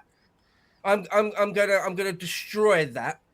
I'm gonna humiliate that. Well, There's no other way you can read it. well, you could see it as a redefining of what beauty is, and say like, look at me, I'm the beauty now. You know, and like that's the thing that everyone has to aspire to. I don't know, like whether it was But that, That's whether it was feminist subversion. But Yeah, as Cole said, that woman, she's not pretty. She's just not. And I'm not trying to be mean about that, but Yeah, no, I don't you give know. a shit if I'm not if either, any you know. women out there are like, oh, you're no oil painting. Yeah, no, I'm not. I've never claimed to be. Yeah, You just and need Helen of don't Troy. cast me as Helen of Troy. yeah, right. Yeah, I'm And- not going to try and get myself cast as Helen of Troy. Yeah, she's Don't not. put yourself down, Bo. You've still got a chance. Never give up hope. Hey, I'm the one with the transgender hair, so let me do that then. Shave that beard No, off, no, buddy, you'll and you've got sign every on. chance. There is. Oh, I'll let you go. Drew. I'll just read this one out here. You say that Nolan gives his actors no direction. That tells me that Heath Ledger's performance as the Joker was god tier. I mean, it kind of was. Like, I got the I think feeling even he before- immersed himself a bit too much in that role. Yeah, even before all of this, I think most people would agree. It's like, it seemed, if someone had said like it's clearly Nolan that got Heath Ledger to that point, it's like, no, I don't think so. I think it was Heath Ledger that got him. I think he worked himself up to it, and yeah, it took its toll on him psychologically, clearly. But yeah, like, I don't know. Maybe like a lot of the time he is saved by just really good casting. You know, if you've got someone like Leonardo DiCaprio as your lead actor, or you know, you've got Heath Ledger at your disposal, Christian Bale.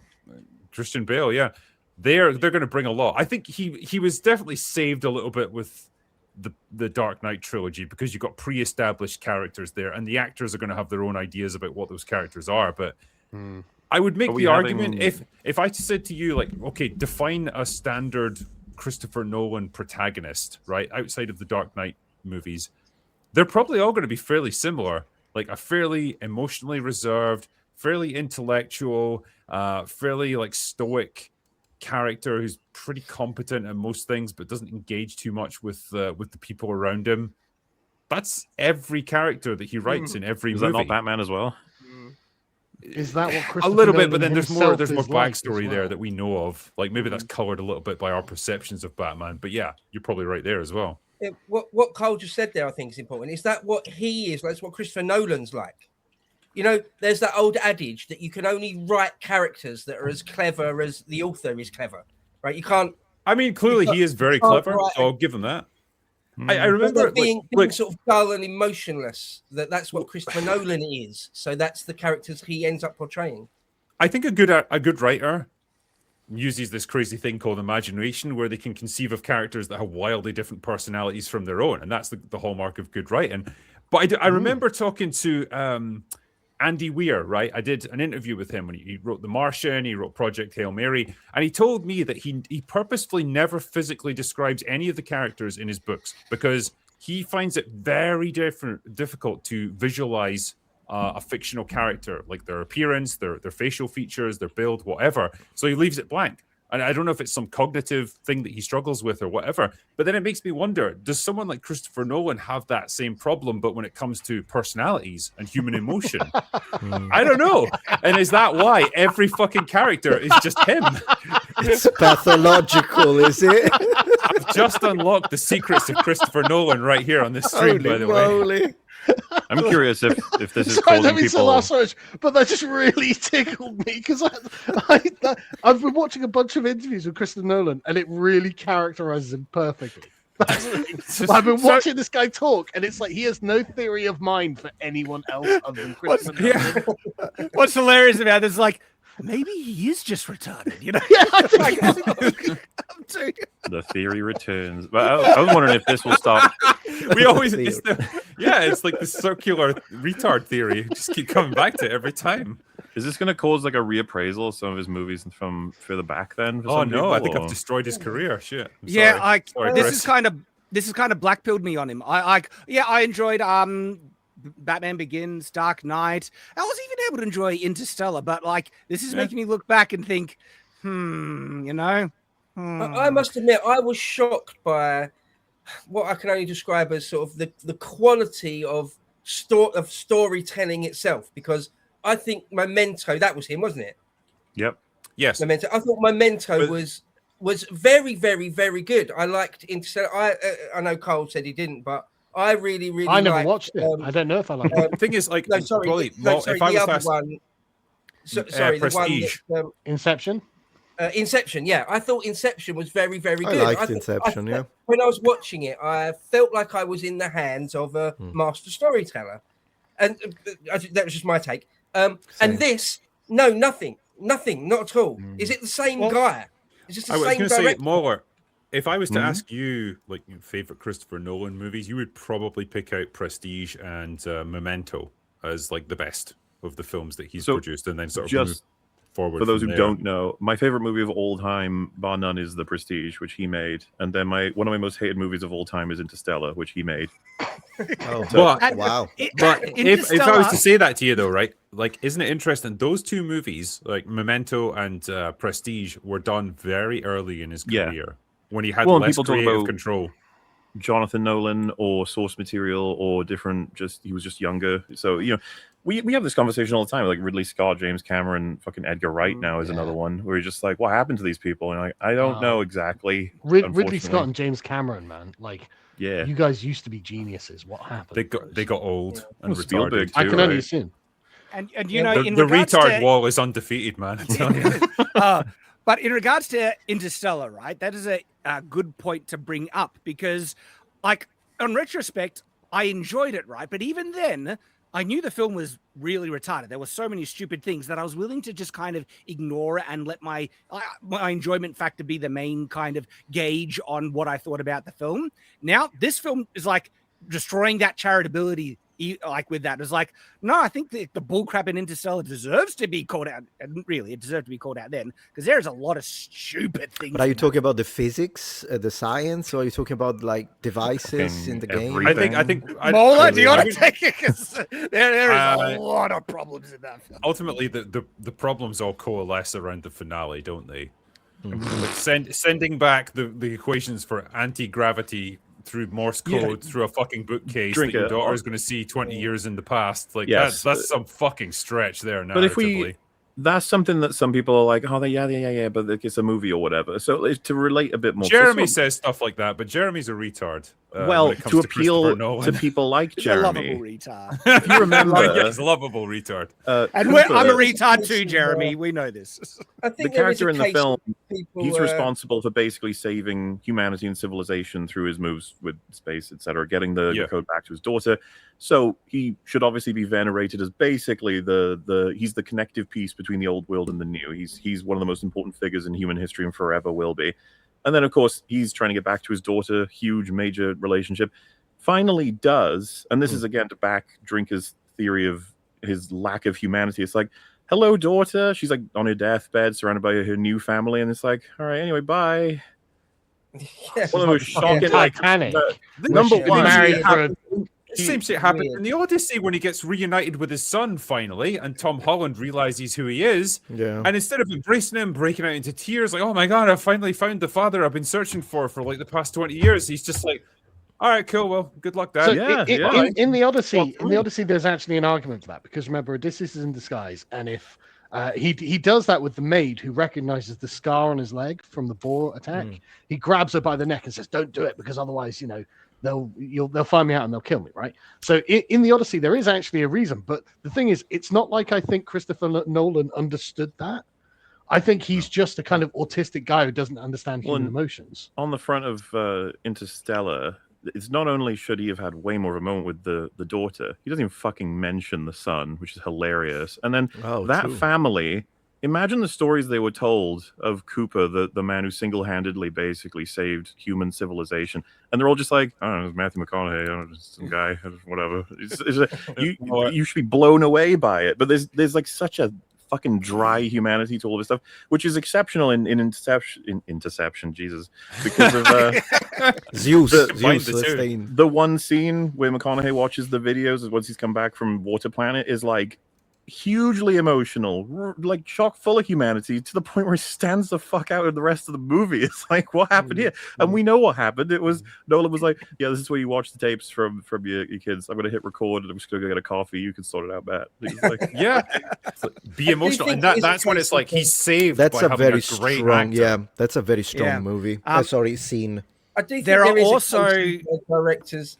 Sorry, Shane. I do think there is a case sometimes of directors or all sorts of people in all sorts of walks of life that you had it and then you lost it. Renton in Trainspotting had it, lost it. Like you mentioned earlier, like Ridley Scott. One of my greatest favorite films of all time is The Duelist. Amazing, and then he made Napoleon.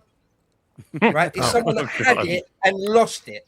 I feel like maybe Christopher Nolan, he had it and he's lost it. No. I think Nolan. I think he had it, but I think he was managed carefully by other people who could make up for his shortcomings. The whole humanity thing. And like as he's gotten more powerful and more influential, those people have fallen away, and I think he's now left to do it all himself. And you get movies like this as a result. Yeah. And just on the note of Interstellar, there are film-breaking plot holes and retarded moments. Like when they get to the planet that is moving at a different time because of higher gravity and everything like that. And they're aware of the time, displacement, right? Dilation. And no one thought to think, oh, that means the guy that just landed on the planet has only been there for like half an hour. No one is like, they're all scientists. No one decided to. No one realized that, and then they play it as a reveal when they get to the planet. It's like, oh, he just got here, and that means that the planet isn't good to send. Like, are you retards? They're fucking spacefaring, interstellar travel capable, and then they're like, wait a minute, that's no mountain, that's water. Like, what? Like, they wouldn't have scanned that from orbit or anything. Fuck do you not know that? And that's just one example of some unbelievable, retarded, stupid plot holes in that film. But it has strong emotion in it that I did find it enjoyable. Got a good soundtrack. Very good. Now, concept, on yeah. retrospect, I'm like, all right, Nolan, I could see that even back then. Your true self were kind of peeking Let through. me do this. I can't help but wonder what an Eggers Odyssey would have looked like. It would have been fucking incredible. It would have been totally bonkers, but I think it would have been artistically amazing. One of the biggest want the Mel letdowns. Gibson one. Yeah, one of the biggest letdowns of Nolan's Odyssey is the loss of potential. Regardless of how successful this turns out to be, I don't see it lasting within the cultural zeitgeist. No. And, it's debatable how successful it will ultimately be.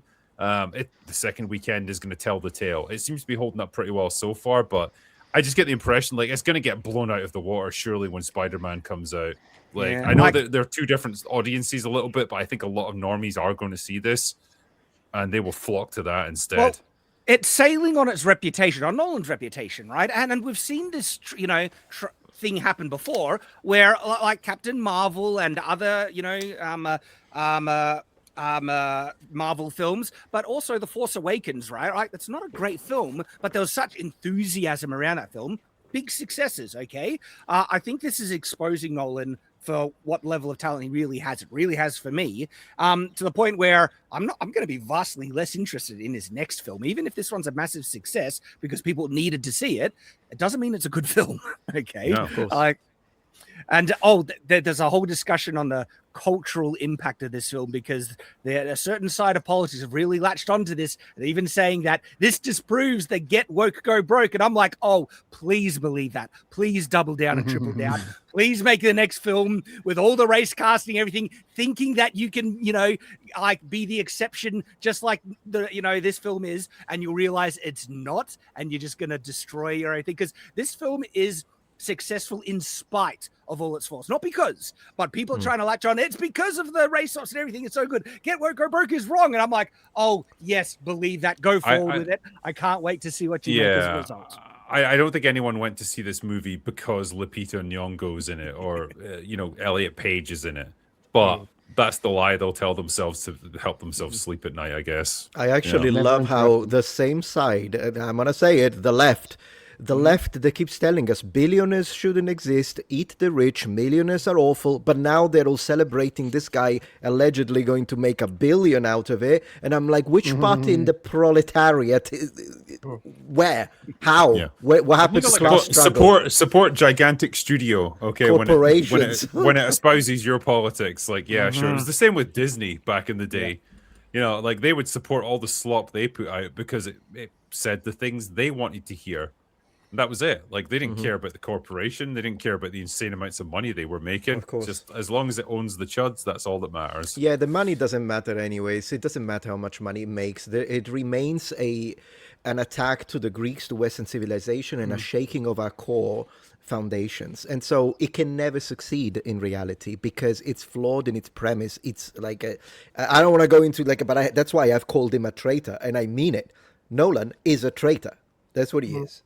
I will always say that. I'd agree with that. I'd go that far.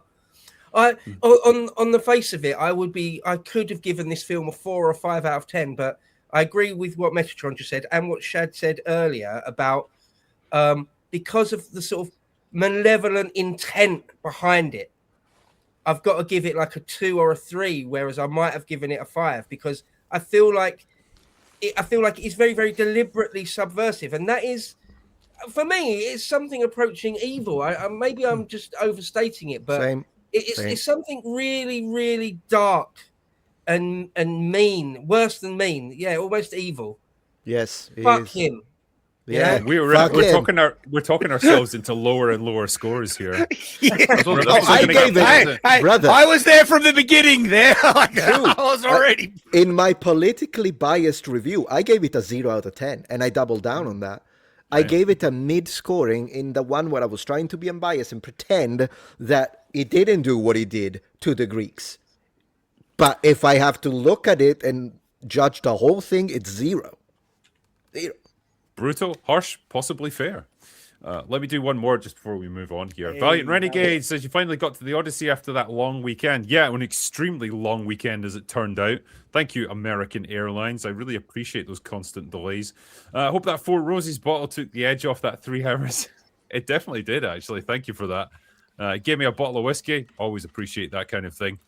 Anyway, gentlemen of the panel, right?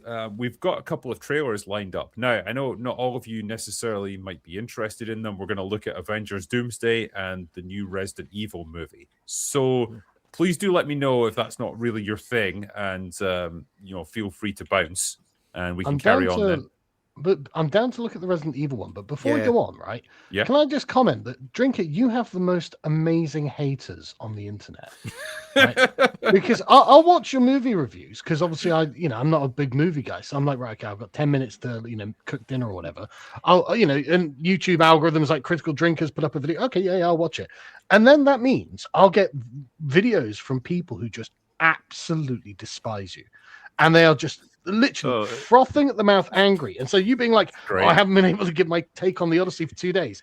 Yeah, no, I've seen people making videos complaining that you're afraid to talk about this movie because of how BTFOs you are because you're a child, right?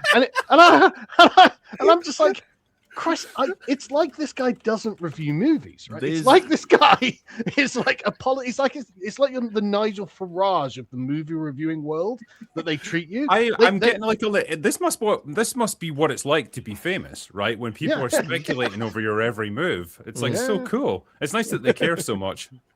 There's a whole other world out there, to be clear, and these people are like, unfortunately, whoever's at the top of the game of any particular sub-industry, if you will, it's like just a good monetary decision to go after them. What'll happen with these channels, no offense to any of them, okay, well, some offense, lots of offense. They'll be doing their thing. They'll be like, movie came out, I talked about it, there it is, and just maybe 10 views. Same thing again, 10 views. Same thing again, 10 views. And then they go, I disagree with Critical Drinker on this one, and maybe they're even civil about it. 100 views, like. Ooh. Oh no, thousands probably. And then and then they go, Critical Drinker is fucking Satan, and he's going to destroy the whole world. 1,000 views, like they get naturally incentivized. And then the thing is, they'll gas each other up, and they'll be like, "Did you know that he drank baby blood at the peak of the?" You're not supposed to tell people that, Mahler. Just like you gradually, when you watch Trigger as a movie reviewer out of the loop, and you eventually stumble across one of these people, you're like, "Whoa!" And they're sitting there like, "No, it's obvious. He's obviously Satan." You're like, "Oh, shit. Yeah, you thought it was Scotch. You thought it was Scotch." The thing is, though, like, we deal with politics all day, right? Politics is serious business, as everyone knows. And so, my haters hate me politically, and that's, they think I'm a bad person, blah, blah, blah. But like, I'm very used to people just being irrationally, I just hate that guy because I've been primed to hate that guy over and over. And there's a sort of micro industry around hating that guy. I'm very familiar with that. But Drinkers haters are on a whole nother level, man. Like genuinely, like angry and personally wounded that you have a career, and it's just like, and every time I see it, I'm just like, I wonder what Drinkers do. There's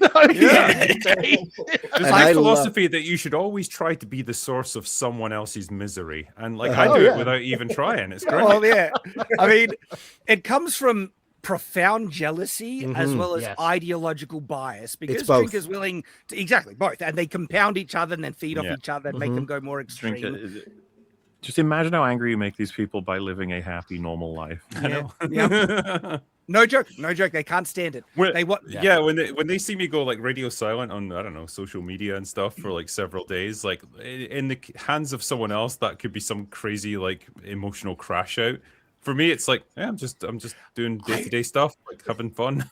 That's the contrast. That's what kind of makes me laugh, because they devote so much attention and they're so enraged and they're invested and they're thinking about you all the time. And Drinker is like, what a poisonous life. What an I know, right? What a sad, pathetic life that is. Miserable muppet. We don't give a crap. Drinker doesn't give a crap. It's like, I don't even know who you are. And you're irrelevant. You're nothing to me. And they're just there, just utterly obsessed out of jealousy and hatred because, you disagree with them about a movie. That's a cardinal sin, apparently.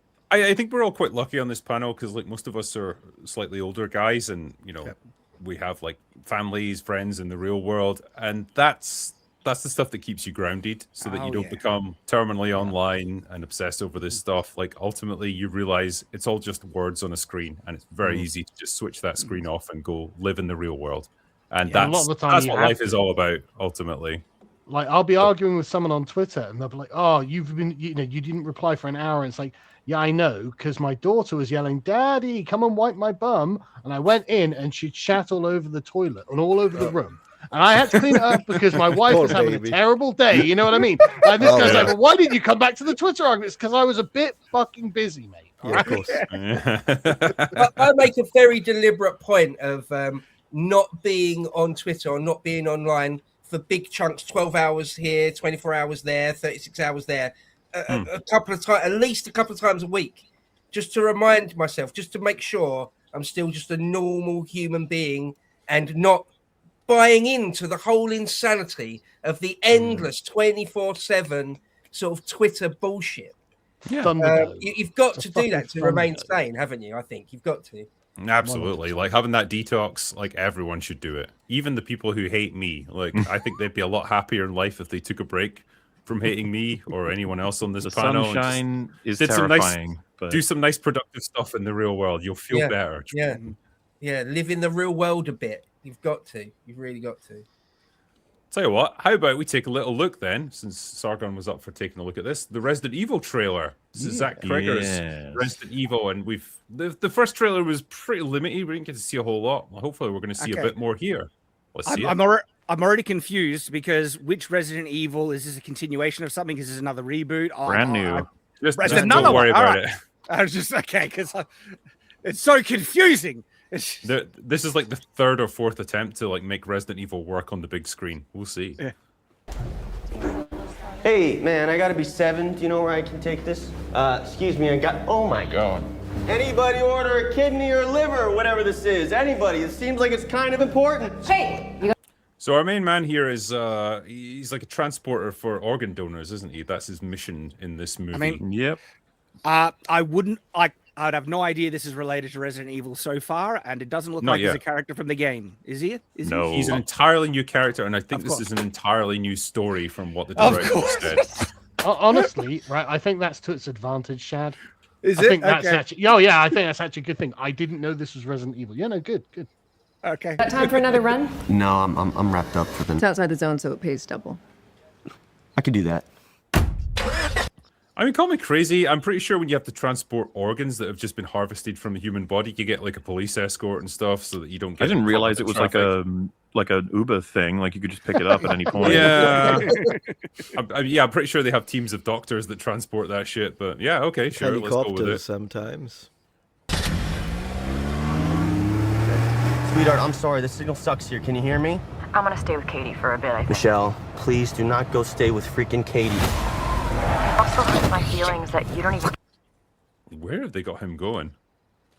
Out So he's of got the to drive zone? through the middle. But is it a of nowhere? comedy? Like it's kind of funny so far. So I'm trying to figure it out. Is that because sometimes a little comedy to depressure the audience from a very serious movie is good, but this looks kind of funny so far. We'll see. I don't Not think it's not a going for bad comedy thing. tone, I'm but- just trying to figure it Yeah. out. care enough to come home and have this conversation. Seriously, I'm working. This could be some 8-year-old boy's heart or someone's mom's brain. That was quite funny, actually. I think it was just his facial expression that got me. Who directed?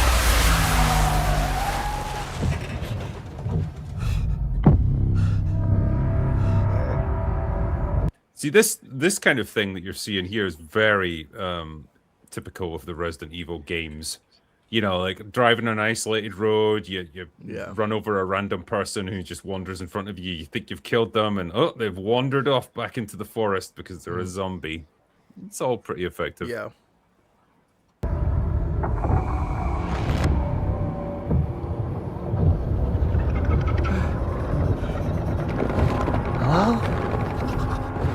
Sorry, I have to keep pausing it. But No, yeah, no problem. sure, Yeah, I right. know. The copyright claims, right?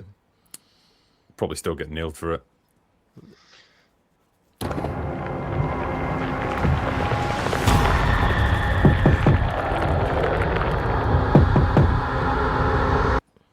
You gotta And then run, it's brother. You gotta run. Farmhouse. I mean, so far it's not grabbing me. It feels kind of generic about it. Okay, so yeah. standard Yeah. stuff. I don't hate it so far, though. You know, I mean, like, I'm not sure which about is the a graphics, though. Step up from most of the films I've seen. If there's not a Jill sandwich in this, I'm gonna fucking riot. Oh. Hello? There's an emergency here. I was wondering if I could use your phone. Hi, you've reached Michelle. So this is very reminiscent of the early Resident Evil games. Isolated farmhouse, like mansion or whatever, trapped inside, limited resources. That's something. I'm gonna trust him on the filmmaking, and probably sound design. No reason not to. And there's a shot coming up here that I wouldn't mind talking about as we get to it. Sure, I'll try and pause it at the right time. The message. Hey, baby, I'm really sorry that we got disconnected earlier. Some things have happened, and I can't get a hold of police. Ah, the old Resident Evil shotgun. You gotta have that. Bullets. Could you just call me back on this number, please? Look, it's a typewriter, so he can save his progress there. It looks a bit like the study in the mansion, okay? It does, actually, yeah. I mean, I will say, I feel kind of bad for Resident Evil fans, including myself, of being like, that's somewhat wife wanted something to do with to say Resident hi. Evil. And My wife that piece of wanted to say paper hi. looks like Resident Evil. Yeah, someone in chat just said he didn't even saw. Oh, hi. Hey. Oh. Hi everybody. Hello. I just washed my hair and everything. I apologize. No. That's okay. 12,500 people would like to hear more about that. Chad. So. Hey, how are you? Good to see 1,000 you. people when I hear about your hair. Oh my goodness. Hello everybody. Okay, I'm gonna go. Bye bye. All right. Nice. I played a whole bunch of Resident Evil 2. Would that be on the PS1 still though? Resident Evil 2 yes. PS1, yes. And I played a little bit after I played a fair amount of Resident Evil 2. Years later, I went back and somehow got a copy of the original, the first Resident Evil game, and I played a bit of that. But beyond that, I don't even know how many games they made after that. Is it loads? I never Seven played or them. three. 9 We're on, now. we're is on it? 9 at the moment. That's Yeah, I 9. never played any of those. But this does feel a little bit familiar in knowing Resident Evil 1 and 2. See, getting if a they really feeling- wanted to capture the feeling of it, they would do all of the cinematography through fixed camera angles. Yeah. Have a Resident Yeah. They're not going to get a director willing to do that, I don't think. Oh, it'd be so fucking cool if they did.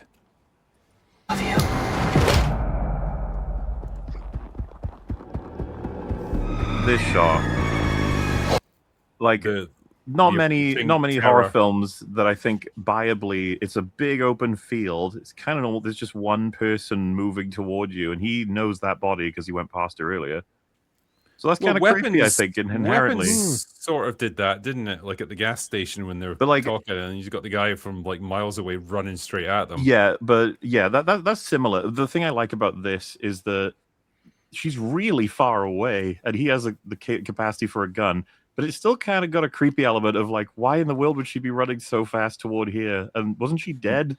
I love that. I've said this before. I always try to define it as the creeping terror in a horror movie, where there's a threat that's kind of far away, but it's coming straight at you, and you might have to do something to try and either circumvent it or fend it off. But it's quite complex, and you're under pressure.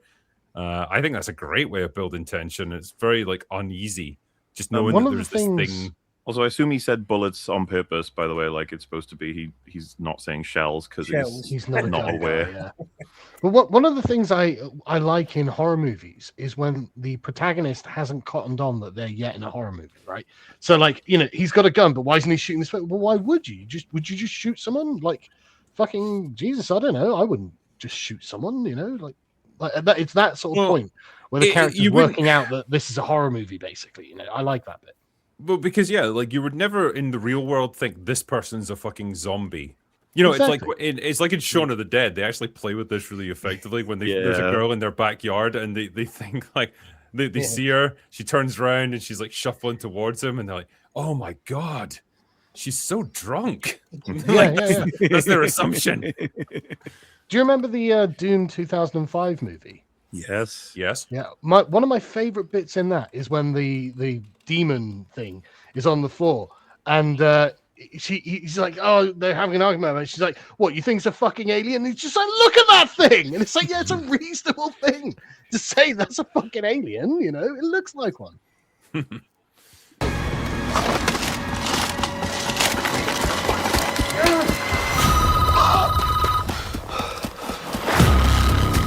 everything. That is actually a pretty cool moment there. Yeah, I think fumbling to load the shotgun, and like I would not be distracted by a phone at that point. To be fair, but yeah, That's a nice. there's just shot so on the many left. whys behind her doing that would freak you out. I think if you were just some guy. Exactly. True. yeah. So now he's in Raccoon City, presumably, and it's deserted because the zombie outbreak has happened. That has happened in this town transpired in a matter of hours. That's a really intriguing shot there. Can Let's you- get that back. Wow. Transpired in a matter of hours. Yeah, there you go. Oh, Yeah. Just a bunch of legs. and hands. Yeah. Yeah. So you kind of think, well, what are they attached to? Like, what is the thing that's? Is it just a bunch of bodies all like fused goodness together gracious. into some horrifying? Oh, goodness gracious. Yeah. It's good though. Kreger's good at like creating just really disturbing imagery like that. On the left, is that a beaver? Yeah, Maybe. I thought you saw the two legs there and you just made assumptions. I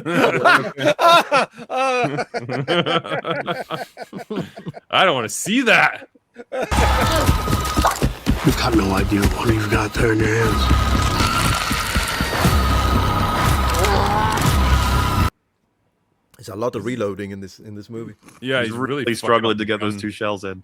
Yeah. Gotta practice. Well, again, like I think that's an interesting thing to play with, and if you were under insane amounts of pressure, just that simple act of like loading a shotgun, it's kind of a bit fiddly. You might It happens to fumble. cops. I'm obsessed with like police cam in America. I watch them every night. I just obsessed. Sometimes, even though cops are trained, and a lot of the times they can do it, they quick reload.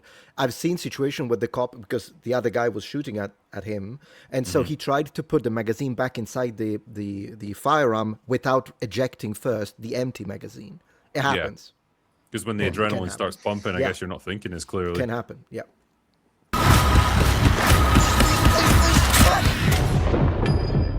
All right. Yeah. Yeah. Where was it going again? Raccoon City General. Oh, that's the city name. She said the thing. Good. Right. There was some interesting visuals can- there. There was some I can interesting watch shots. I was that. like, all right, yeah, okay. Yeah, that's all right. There. It's time to roll out the actual Apparently- conversation of adaptation, then, isn't it? Yeah. Yeah, apparently though the script has leaked and people were not impressed by what they read. I've heard that it's very bad, the script, but I haven't read it myself. Well, I shouldn't be actor seems surprised. alright. Yeah. Like the guy playing it, like seems fun enough to watch. You know, he's not boring. He's I don't definitely have not anything Chris against the actor. Redfield. I can't see this guy punching boulders into a volcano like Chris Redfield does. So yeah, he's a bit more vulnerable, a bit more of an everyman. Yeah. Fair enough. On the strength of that trailer, I would give this movie a whirl. Yeah. I'd watch it. Yeah. I think so. I'd watch it on the strength of Weapons, like his previous movie, and just think, let's see what this guy does next. Even if it's not a great Resident Evil movie, it's potentially still going to be a fun horror movie. That could be something. My wife is a massive Resident Evil fan, so I'm gonna have to go watch this because The she'll see it games? advertised at the cinema. Yeah, the games Plays and the the- movies. Cool. The games and the movies. She loves them. She doesn't play many video games either, so I don't know why she loves Resident Evil so much. The horror theme, it must be. Yeah. Maybe I don't know. She just loves it. True crime, horror, and things like that. It seems like women are into that more often than not.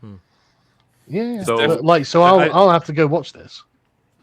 Well, I mean, I so hope you enjoy it when you do. Yeah, me too. But there is a bit of an elephant in the room of like, so this has nothing to do with anything Resident Evil other than some superficial names. And you might be Yeah. able to say at one point, like, hey, you know, a lot of franchises go through this, like Resident Evil, and not even saying first time, second time, third time. They're just sitting there like abused, a corpse at this point. And, you know, there's a tiring conversation of, why bother adapting a Resident Evil story? They're all batshit stupid anyway. It's like, that's not even close to true. And it's actually pretty annoying that it's become like accepted fact. The difficult question comes in then. What if this is a really good, fun horror movie, but like it's got almost nothing to do with Resident Evil, or like the elements it takes from Resident Evil are really badly adadapted? Like how do we then engage it? Would The Shining not be the main example of this phenomenon? Where it's like, Sure, yeah. I guess you're right. It would be. I mean, that just pisses me off when something has, a name on it, but what actually comes out is completely divorced and so different. Gee, we've just talked about the Odyssey recently. That kind of falls into that. I'm like, don't bother adapting it. Just make your own friggin' thing if you want to change it so much it's near unrecognizable. Well, yeah, if we're being honest, so Zach Gregor wants to make a horror movie, he'll use Resident Evil as an IP name to get it further than it would have been. Oh, for sure. That annoys me, but at the same time, I guess, if I'm being fair to him, it's just like I'll have to judge it for itself then instead of as an adaptation, because as an adaptation, it's probably going to score a fucking 0 or something close to it. I think they don't deserve that charity because they did it. They've attached it to the franchise. Therefore, that's the primary point of comparison. Well, I'm still annoyed. Yeah. Well, I'm at this. It's done so much. I'm at a point where if there's not a good adaptation, they should be held accountable completely. I mean, this doesn't even have a chance of being a good adaptation. The only thing that's connected apparently is Raccoon City. That's it. Not even the creatures are recognizable. If they wanted to be judged as an independent thing separate to it, they should have made their own thing and not attached it to it. They're the ones who attached it, so therefore it deserves to be judged in comparison to what they're adapting. And if it's a crap adaptation, it's a crap film. I'm actually. I really want to. I really want to argue against that, but that's actually a really fair point. Genuinely fair point. But if they're going to put the name on it and they're going to pitch it as an adaptation of Resident Evil, it doesn't matter if it's a good film unrelated to Resident Evil. That is a standard they set for themselves.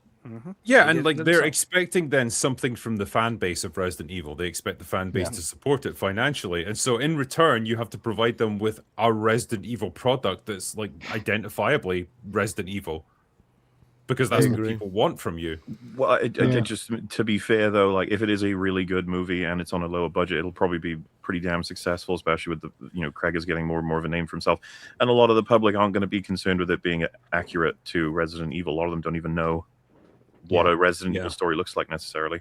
Well, I'm one of those people. I've played the games, but I can't fucking remember anything about it, Well, then clearly, Sargon, you need to watch Malware and I stream it. Yeah, do I? You get it all. Yeah. Well, anyway, that's Resident Evil coming up in. Is it September that comes out? October, right? Isn't it? September, October. Yeah, October. Something like that. Yeah. I'll watch it. Honestly, looks better than I expected. There'll be like a sequel bait where they'll be like, you got to go to the next place with the next thing. Who's coming? It's like, we got a guy called Chris. He can help you. And then the credits hit, and we're like, oh. The other thing I was going to show you guys was the new trailer for Avengers Doomsday. Ooh, finally some good shit. Because I've already done a reaction to this, and it was underwhelming. I have intentionally not watched it, so I'm going at this fresh. I am completely. I'm a virgin on this one. I'm way more fresh than you. I've never even watched the Avengers movies. I've no idea how many of them there are. I've no idea what happens. The only thing I know is there's a guy called Thanos because of all the memes. That is fair. Thanos is Robert Downey Jr. now. He's got a little metal outfit. Let's take a look.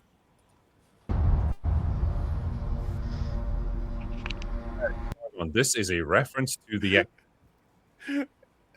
And it's like they can't get a break. The school is destroyed once again. It's just like they just can't catch a break with this place. It do be blowing up a lot, yeah. It really does. Something's coming. Look at Patrick Stewart there being alive. Yeah, not for long, but last long in this movie. If you've read the leaks, this kind of confirms one of the leaks, and what part of the thing that it's confirming, I'm not happy with. I am not. If they do what the leaks are saying about the X-Men, I'm already pissed off, and I hate this film. Sorry, they're including the X-Men in the Avengers now, are they? Yes, because they're all part of the Marvel umbrella. And multiverse, baby. Multiverses, yeah. They're just mashing all the toys together for this one big blowout movie, and then everyone is probably going to die. And then they're going to start fresh. Oh, thank God. They have to do it before the actors get too old and start dying off. So this is their last chance. Something we may not be able to deter. Before this day is done, we shall be faced with an unthinkable. So okay, what do you think about? What do you think about? That's Robert Downey Jr. speaking. What do you think about his accent?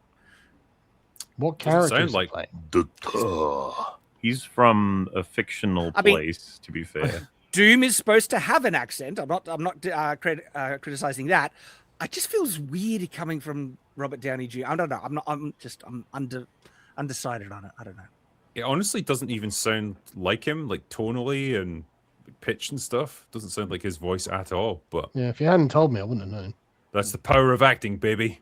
A bold decision.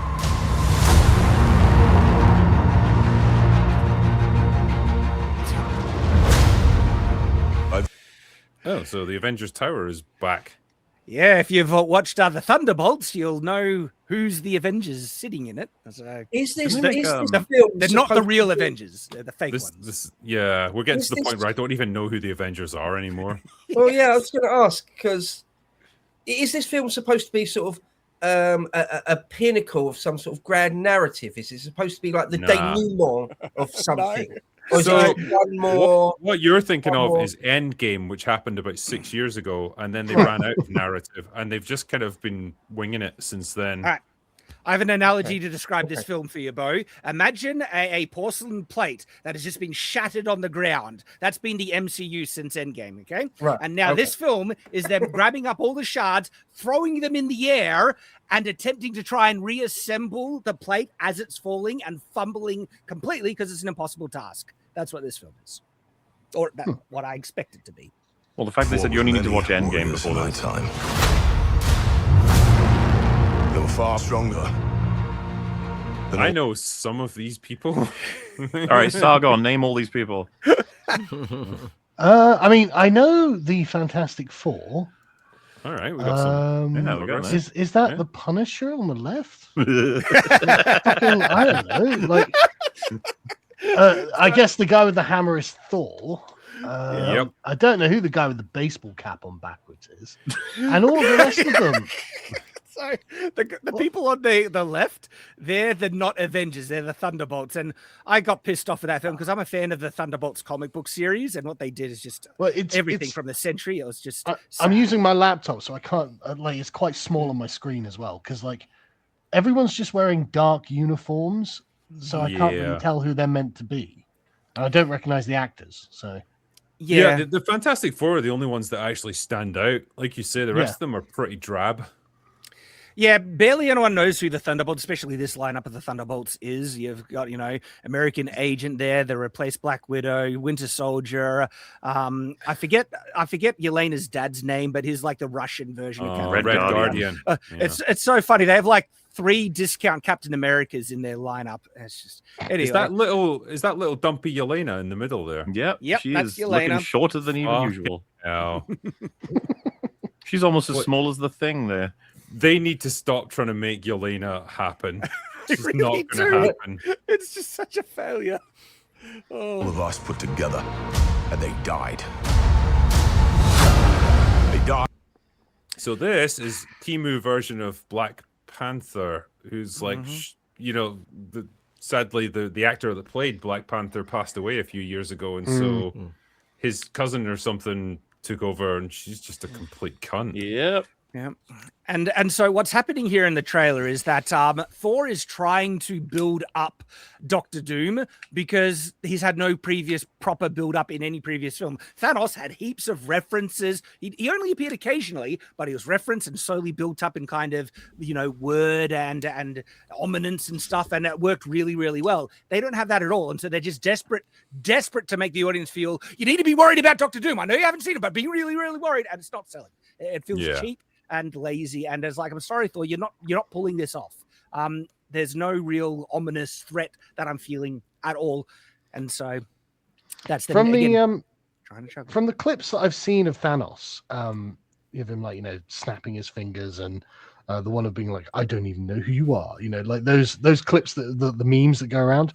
Like Thanos at least feels like an intimidating character, right? He feels like a character with a lot of presence. And a character that feels like he has a lot of command over the situation. I don't know anything about the character, as I said, but at least he has this kind of weight when he's on the screen. I don't know anything about these characters. I don't know anything about any of these heroes. I don't know anything about Doctor Doom. And I'm not. They haven't got aura. Well, Doctor Doom is a great villain. He could have the biggest aura at all if they properly built him up.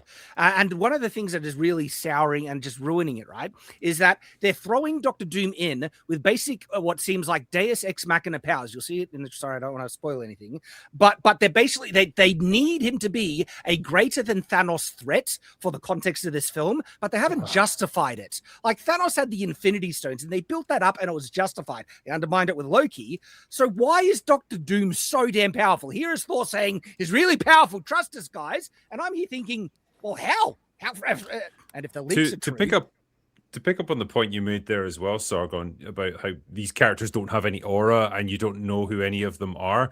That's not just a you problem. Like there's people who actually watch this stuff and don't recognize these people because it's so fragmented that a lot of these characters will be in some obscure TV show from 5 years ago. And they're suddenly making an appearance in this movie, or they were in a movie like 4 years ago that you've forgotten about. And now you're suddenly supposed to remember who everyone is and what they've been up to. Like, I know. Pretty crap. Is this because Marvel are basically running out of characters? They've got too many. They've got too many and too many like projects and too many movies and shows that no one can keep up with it all.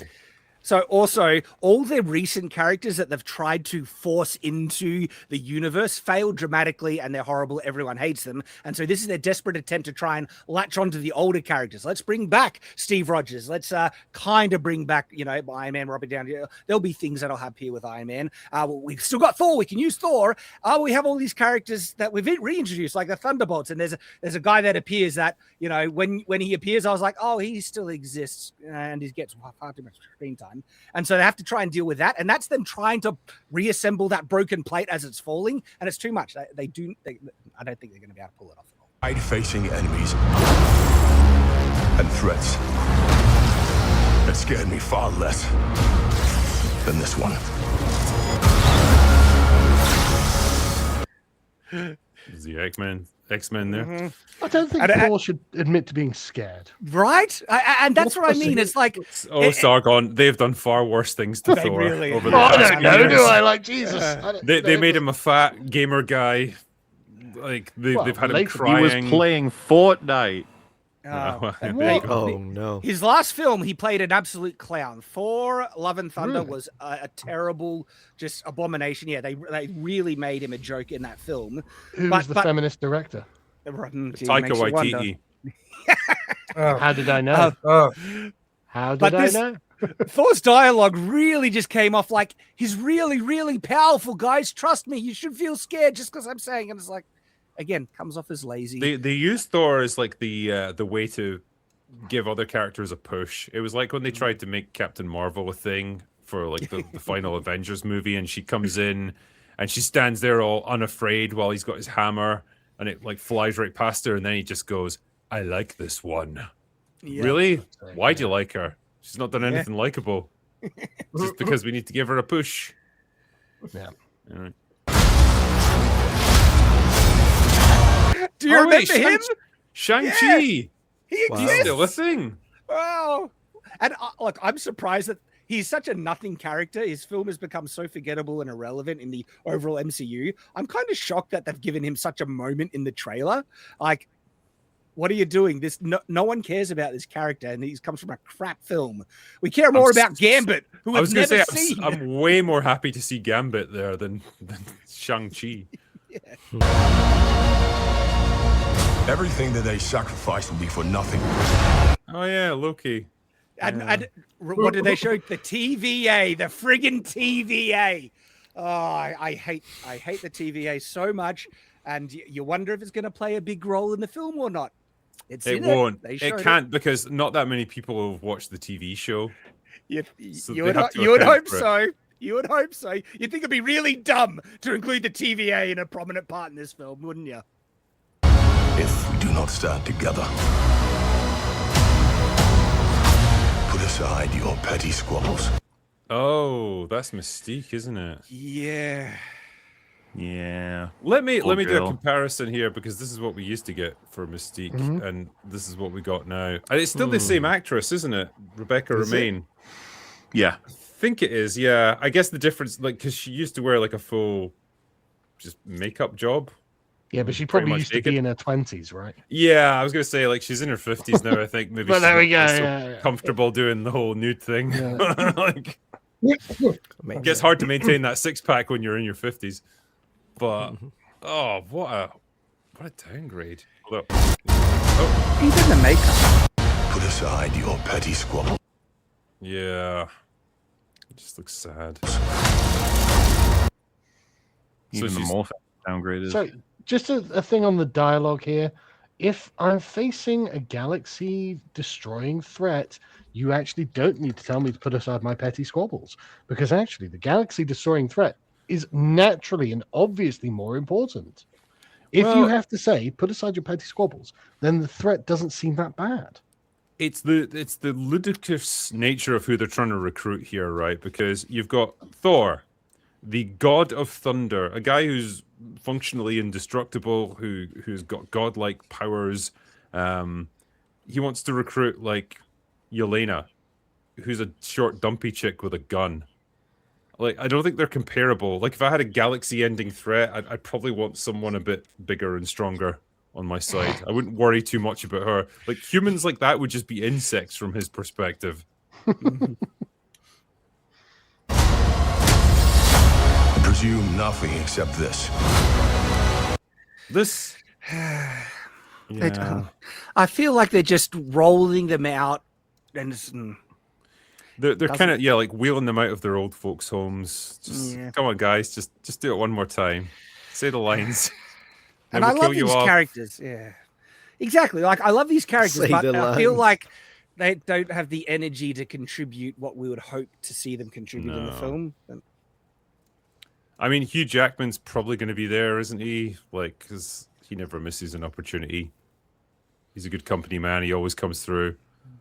But yeah, these guys, they're like well into their 80s. I think Ian McKellen's getting close to 90, is he not? Jeez. Wow. That's yeah. If you return, you will return as brothers and sisters.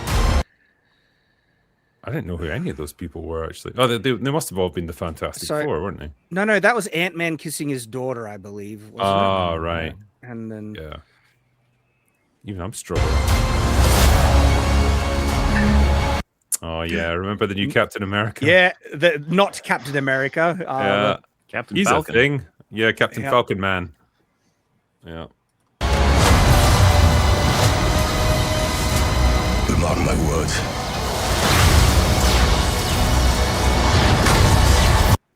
Oh, it looks so fake. And it also like that's a strike that like could threaten Thanos and kill Thanos, and Doom just blocks it. That doesn't make me impressed with his power. That just makes me feel like, okay, is there a massive plot hole? Because you need some really big justification in the world building to make that actually plausible. But they don't care about the world building. He'll take it from Loki. Right? Or he'll have some magical MacGuffin thing. That Loki makes is him super powerful. god of the story or whatever the fuck they called him. He's at the center of Yggdrasil. He's gonna have all of the power ever, and Doom's gonna take it off him. So that'll be how they make it make sense, quote unquote. Yeah. We're going to need a miracle. Hey, pal. It's not possible.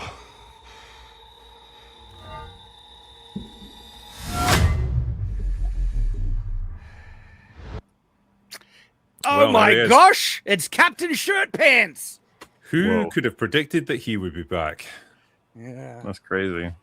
It's almost I like assume- Chris Evans needs a payday. Yeah, I assume they do this because it's like, right, he's probably in his 40s now, right? How many more years can he realistically go on playing Captain America? Yeah.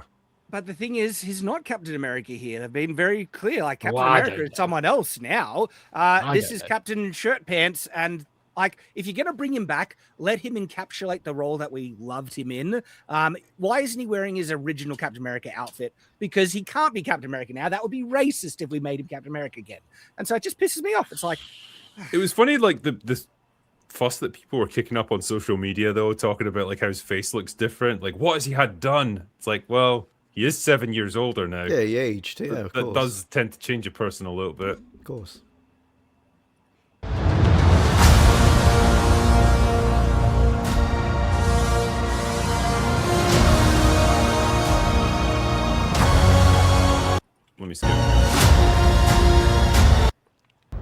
there anything at the end, but no, that's it, I guess. Yeah, well, yeah, Avengers Doomsday. Well, I can't wait to watch it. Yeah, right. Well, Yeah, I man. might be jaded just because of how crap Marvel has been so recently, but I felt nothing throughout that. And in fact, anything that made me feel anything from that trailer made me less interested in watching the film and kind of be annoyed. I think I felt more emotions there than I did for the Odyssey because I had sort of mild interest. Like, ooh, it's not difficult to do though. What other old character are they going to wheel out for this next little segment here? I think that's all the movie's going to be, though. Really, it's just, hey, how many people can we cram into this? How many old characters that you used to like? So, I mean, what worries me is that trend of when things earlier on or further back in history are actually better or of a higher quality. And you think, oh, that doesn't make sense. How is it that the early pyramids are better than the later ones? Didn't they get better at it? It's like, no. Yeah, it's like, well, no, they didn't put more effort in. Degenerate and get shitter. That's how that works.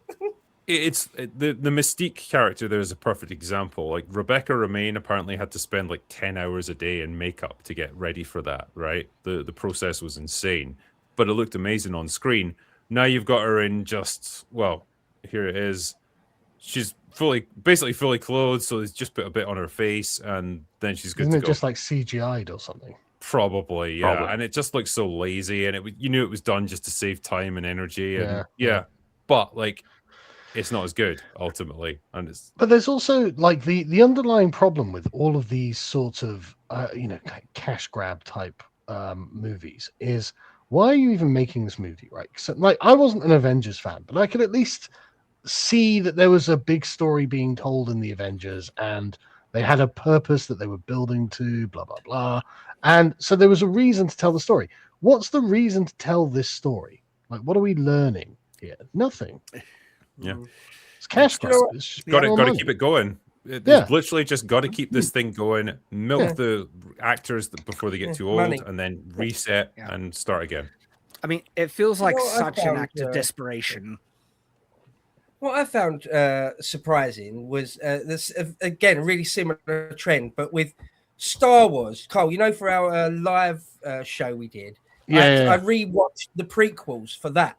And in order to rewatch the prequels, I had to go on someone else's smart TV, and they had everything Star Wars, everything. And I didn't know the crazy amount of spin-offs and animated spin-offs and spin-offs of animated spin-offs. I was like, wait, there's literally dozens of shows I didn't even know existed. Dozens. I'm like, where is this? You can't prepare for this. Who is watching this? Well, that's a good question. Very good question. Define the audiences. Disney's asking that too. They're looking and they can't find many people. Imagine being able to kill a franchise as successful as Star Wars. That's impressive. It takes effort and dedication. But they did it. Yeah, but they found a way. It's almost like, it's a case study of like how many disastrous failures does it take to derail something that big? Because it's not just one. It usually takes 2 or 3 in a row, and then you've got some serious failure cooking. Well, I mean, we say that, but Jurassic Park has literally only had one good film, and yet it still does $1 billion at the box office, right? So, like, it's not clear that some things can actually fail. There's a creative failure and a financial failure, and they're often separated. The Avatar movies are a great example of that, where it's just they rake in insane amounts of money, but no one can remember a thing about them, and no one cares about them once they've left cinemas. They're a strange little, like, empty zombie franchise that just keeps going. That's a great point. I'm sure I must have watched the Avatar movie at some point, but I'm also not sure that I know what I know about it through cultural osmosis in the same way as the Avengers.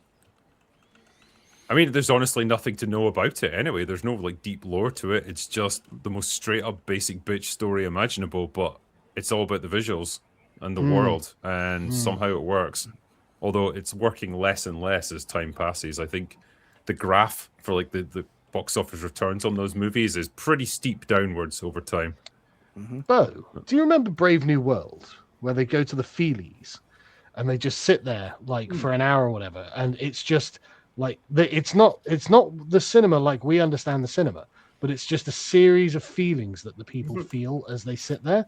And it's just like, I wonder if this is the same sort of effect that normies are getting out of these movies now, where it's just like, And you really it's have not a to- story.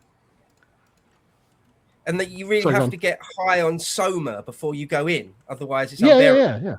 You have to get exactly, high, and then it's just a bunch of feels, and it's actually completely hollow, completely vapid and meaningless. Yeah. I wonder how much this is like that for the normies.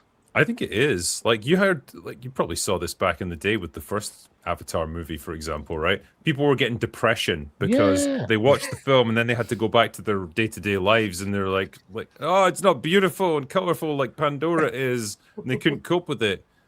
And it's like, but there's nothing of substance there. You just like it because it's colorful. It's like a dopamine hit. That's all it is. But how is our world so devoid of color that you get like, oh no, I'm in a grain office block, you know? Surface level enjoyment, and sometimes that's all like a lot of people need or want. They don't need something deep or meaningful. As long as it's mildly entertaining and that fulfills that, they can get into it. And those are the films that, you know, oftentimes can be successful even if they're crap, if you really think about it. So let me just read this one here. Well, like Transformers. Yeah. Well, there you go. Exactly as the example. This is why they're like, oh, but Odyssey's going to do $1 billion. It's like, yeah, but so does Transformers. Well, it didn't mean anything. Yeah, which is truly the better movie. Yeah, exactly. Glad you're getting into the Horus Heresy series. Make sure the book Dropsite Massacre is on Dankula's book list. It's a more recent release, 2025, but easily one of the best in the series. Yeah, Dank gave me the definitive list of ones that I have to read. So I'm currently on Fulgrim at the moment. I actually bought the wrong Fulgrim book because it turns out there's two with the same title, which is annoying, but never mind. I got like halfway through it. I was like, why isn't this in the Heresy periods? But, okay, got the real one. Are they good? Are they good? I've only ever read one 40k novel. It was called Inquisitor. Don't know if you know that one. It was years ago. It must have been like the mid-90s. Are they good? Are they good? Yeah, I mean, as an overall picture, yes. Like individual books, like, you know, they go up and down in quality and stuff, but like the overall storyline is incredible. Like the detail of it, the scope and scale of it, I find them incredibly addictive. So I've got another confession. I've never actually read a Warhammer novel. You need to put that right. This is what everyone tells me, but the thing is, I play the game. Like the reason I don't have my camera on is because I've been sat hunched over painting this all evening as we've been that's talking. awesome. Are you a Zerg player? Sorry, Zerg is Tyrannid. What am I saying? Tyrannid. No, Zench. It's a Forge Fiend. It's a Chaos Engine thing. Oh, but it's, I don't know how well you can see because the light in here is not good. But basically, I've been doing all this hand fading on it, and holy shit, has it taken me a million fucking hours to do. Oh yeah. Play Paint Fantasy. I don't know whether you can see it, Warhammer but it's come out looking really good. I'm going to turn that off now. So. Yeah. But yeah, it's come out looking really good. I actually like playing the game. I don't tend to actually like reading books. There's nothing wrong with the books, I'm sure. I've never read any. I wouldn't know. Well, because back in the day, I used to play the game back in the 90s, and like it was very much like the whole business model was focused around the game, and there was the occasional bits of lore, but it was relatively small. Now it seems to have flipped, and like now there's this huge like compendium of novels and like games and all kinds of stuff centered around the lore, and then the actual tabletop gaming is like getting pushed maybe slightly to the margins, and it's a smaller part of it now. Maybe I'm wrong. No, you are wrong. It's just that's how it looks from the outside. It's the sheer cost of the models themselves makes up a huge amount of Games Workshop's income. The models cost a lot more than the books. But, and it's printed now as well. To afford Sorry, it, say again? like, Yeah, a grown up to afford it, like some 9-year-olds not going down there with their pocket money and buying. Well, I remember Absolutely the not. models. The models used to be made out of lead when I did it, and like True. they were proper. Like, well, they were expensive to make because obviously lead's expensive, and you know you got the whole like lead poisoning thing to worry about as well. Now I think what is it like a composite thing where it's like a different metal. plastic. They swapped it. No, Plastic has also always been a less expensive option. Back in the day, but all of the models are plastic now. Yeah. And if it helps, Drinker, the rules are still shit. Oh, that's good then. It literally get, like no. It's actually incredible, right? There's a discussion going on in like 40k circles at the moment. It's like, does the 40k lore matter? It's like, oh no, bro. Everyone was playing it for the massive stack of incomprehensible rules that nobody can remember. That was why they were playing. No, it's not the lore of the Space Marines and of Chaos and of the Tyranids. No, it's the rules. The rules are shit. They've always been shit. 40k lives and dies on its lore. Because it's like the 11th edition that's out now, isn't it? And is that gotten better or worse? I actually haven't gotten around to have a game of 11th edition yet. We're going to have one soon, hopefully. And I suspect it's better than 10th edition. But the thing is, like, again, like, it's just always been kind of shit. Like, the rules have never been very good. But that's not the charm of the game. You endure the rules. It's funny what things. I love the lore and I love the world that they've created for it. It's incredible. It's a great universe. It's a really great universe. It's funny what parts of like the Games Workshop universe and things people like. You know, Jay out of Jay and Silent Bob. He's got armies and he loves painting them and never ever has a battle. He's not interested in the lore of the universe. Some people do that. He doesn't. He just likes painting and then just puts them on a shelf and never touches them. Yeah, it's just collectibles. I like painting and then getting crushed by people on the tabletop because I can never remember the rules. It's a good recommendation here. Drinker, if you're going to watch some 40k lore videos, you have to watch the true lore master so powerful that Games Workshop has blacklisted him. Sargon's friend, Arch. Yay. And Arch's friend, Pontius, who also does amazing lore videos. Yeah, I love the lore videos. I think it's Luton that I watch most of the time. Can I just give a shout out to Arch's podcast that I left today to come and do this one, which we normally do on a Thursday evening, which is called Stamford Bridge on his Archcast channel. He was very annoyed, but I was like, look, I'll give you a shout out. So there we go. I have done so. It's a great podcast. I really enjoy listening. I was a guest once and it was good fun. Oh, thank you. You're a Chelsea fan. Stamford Bridge. No, Stamford Bridge is in. He's Norwegian and I'm English, so it's a battle. Oh, the Battle of Stamford Bridge, not the stadium. What did you think? Okay. There's two Stamford Bridges. There's two Stamford Bridges in the world. Oh. No, sorry. And you asked me, having known me for like a decade, whether I know about the football one.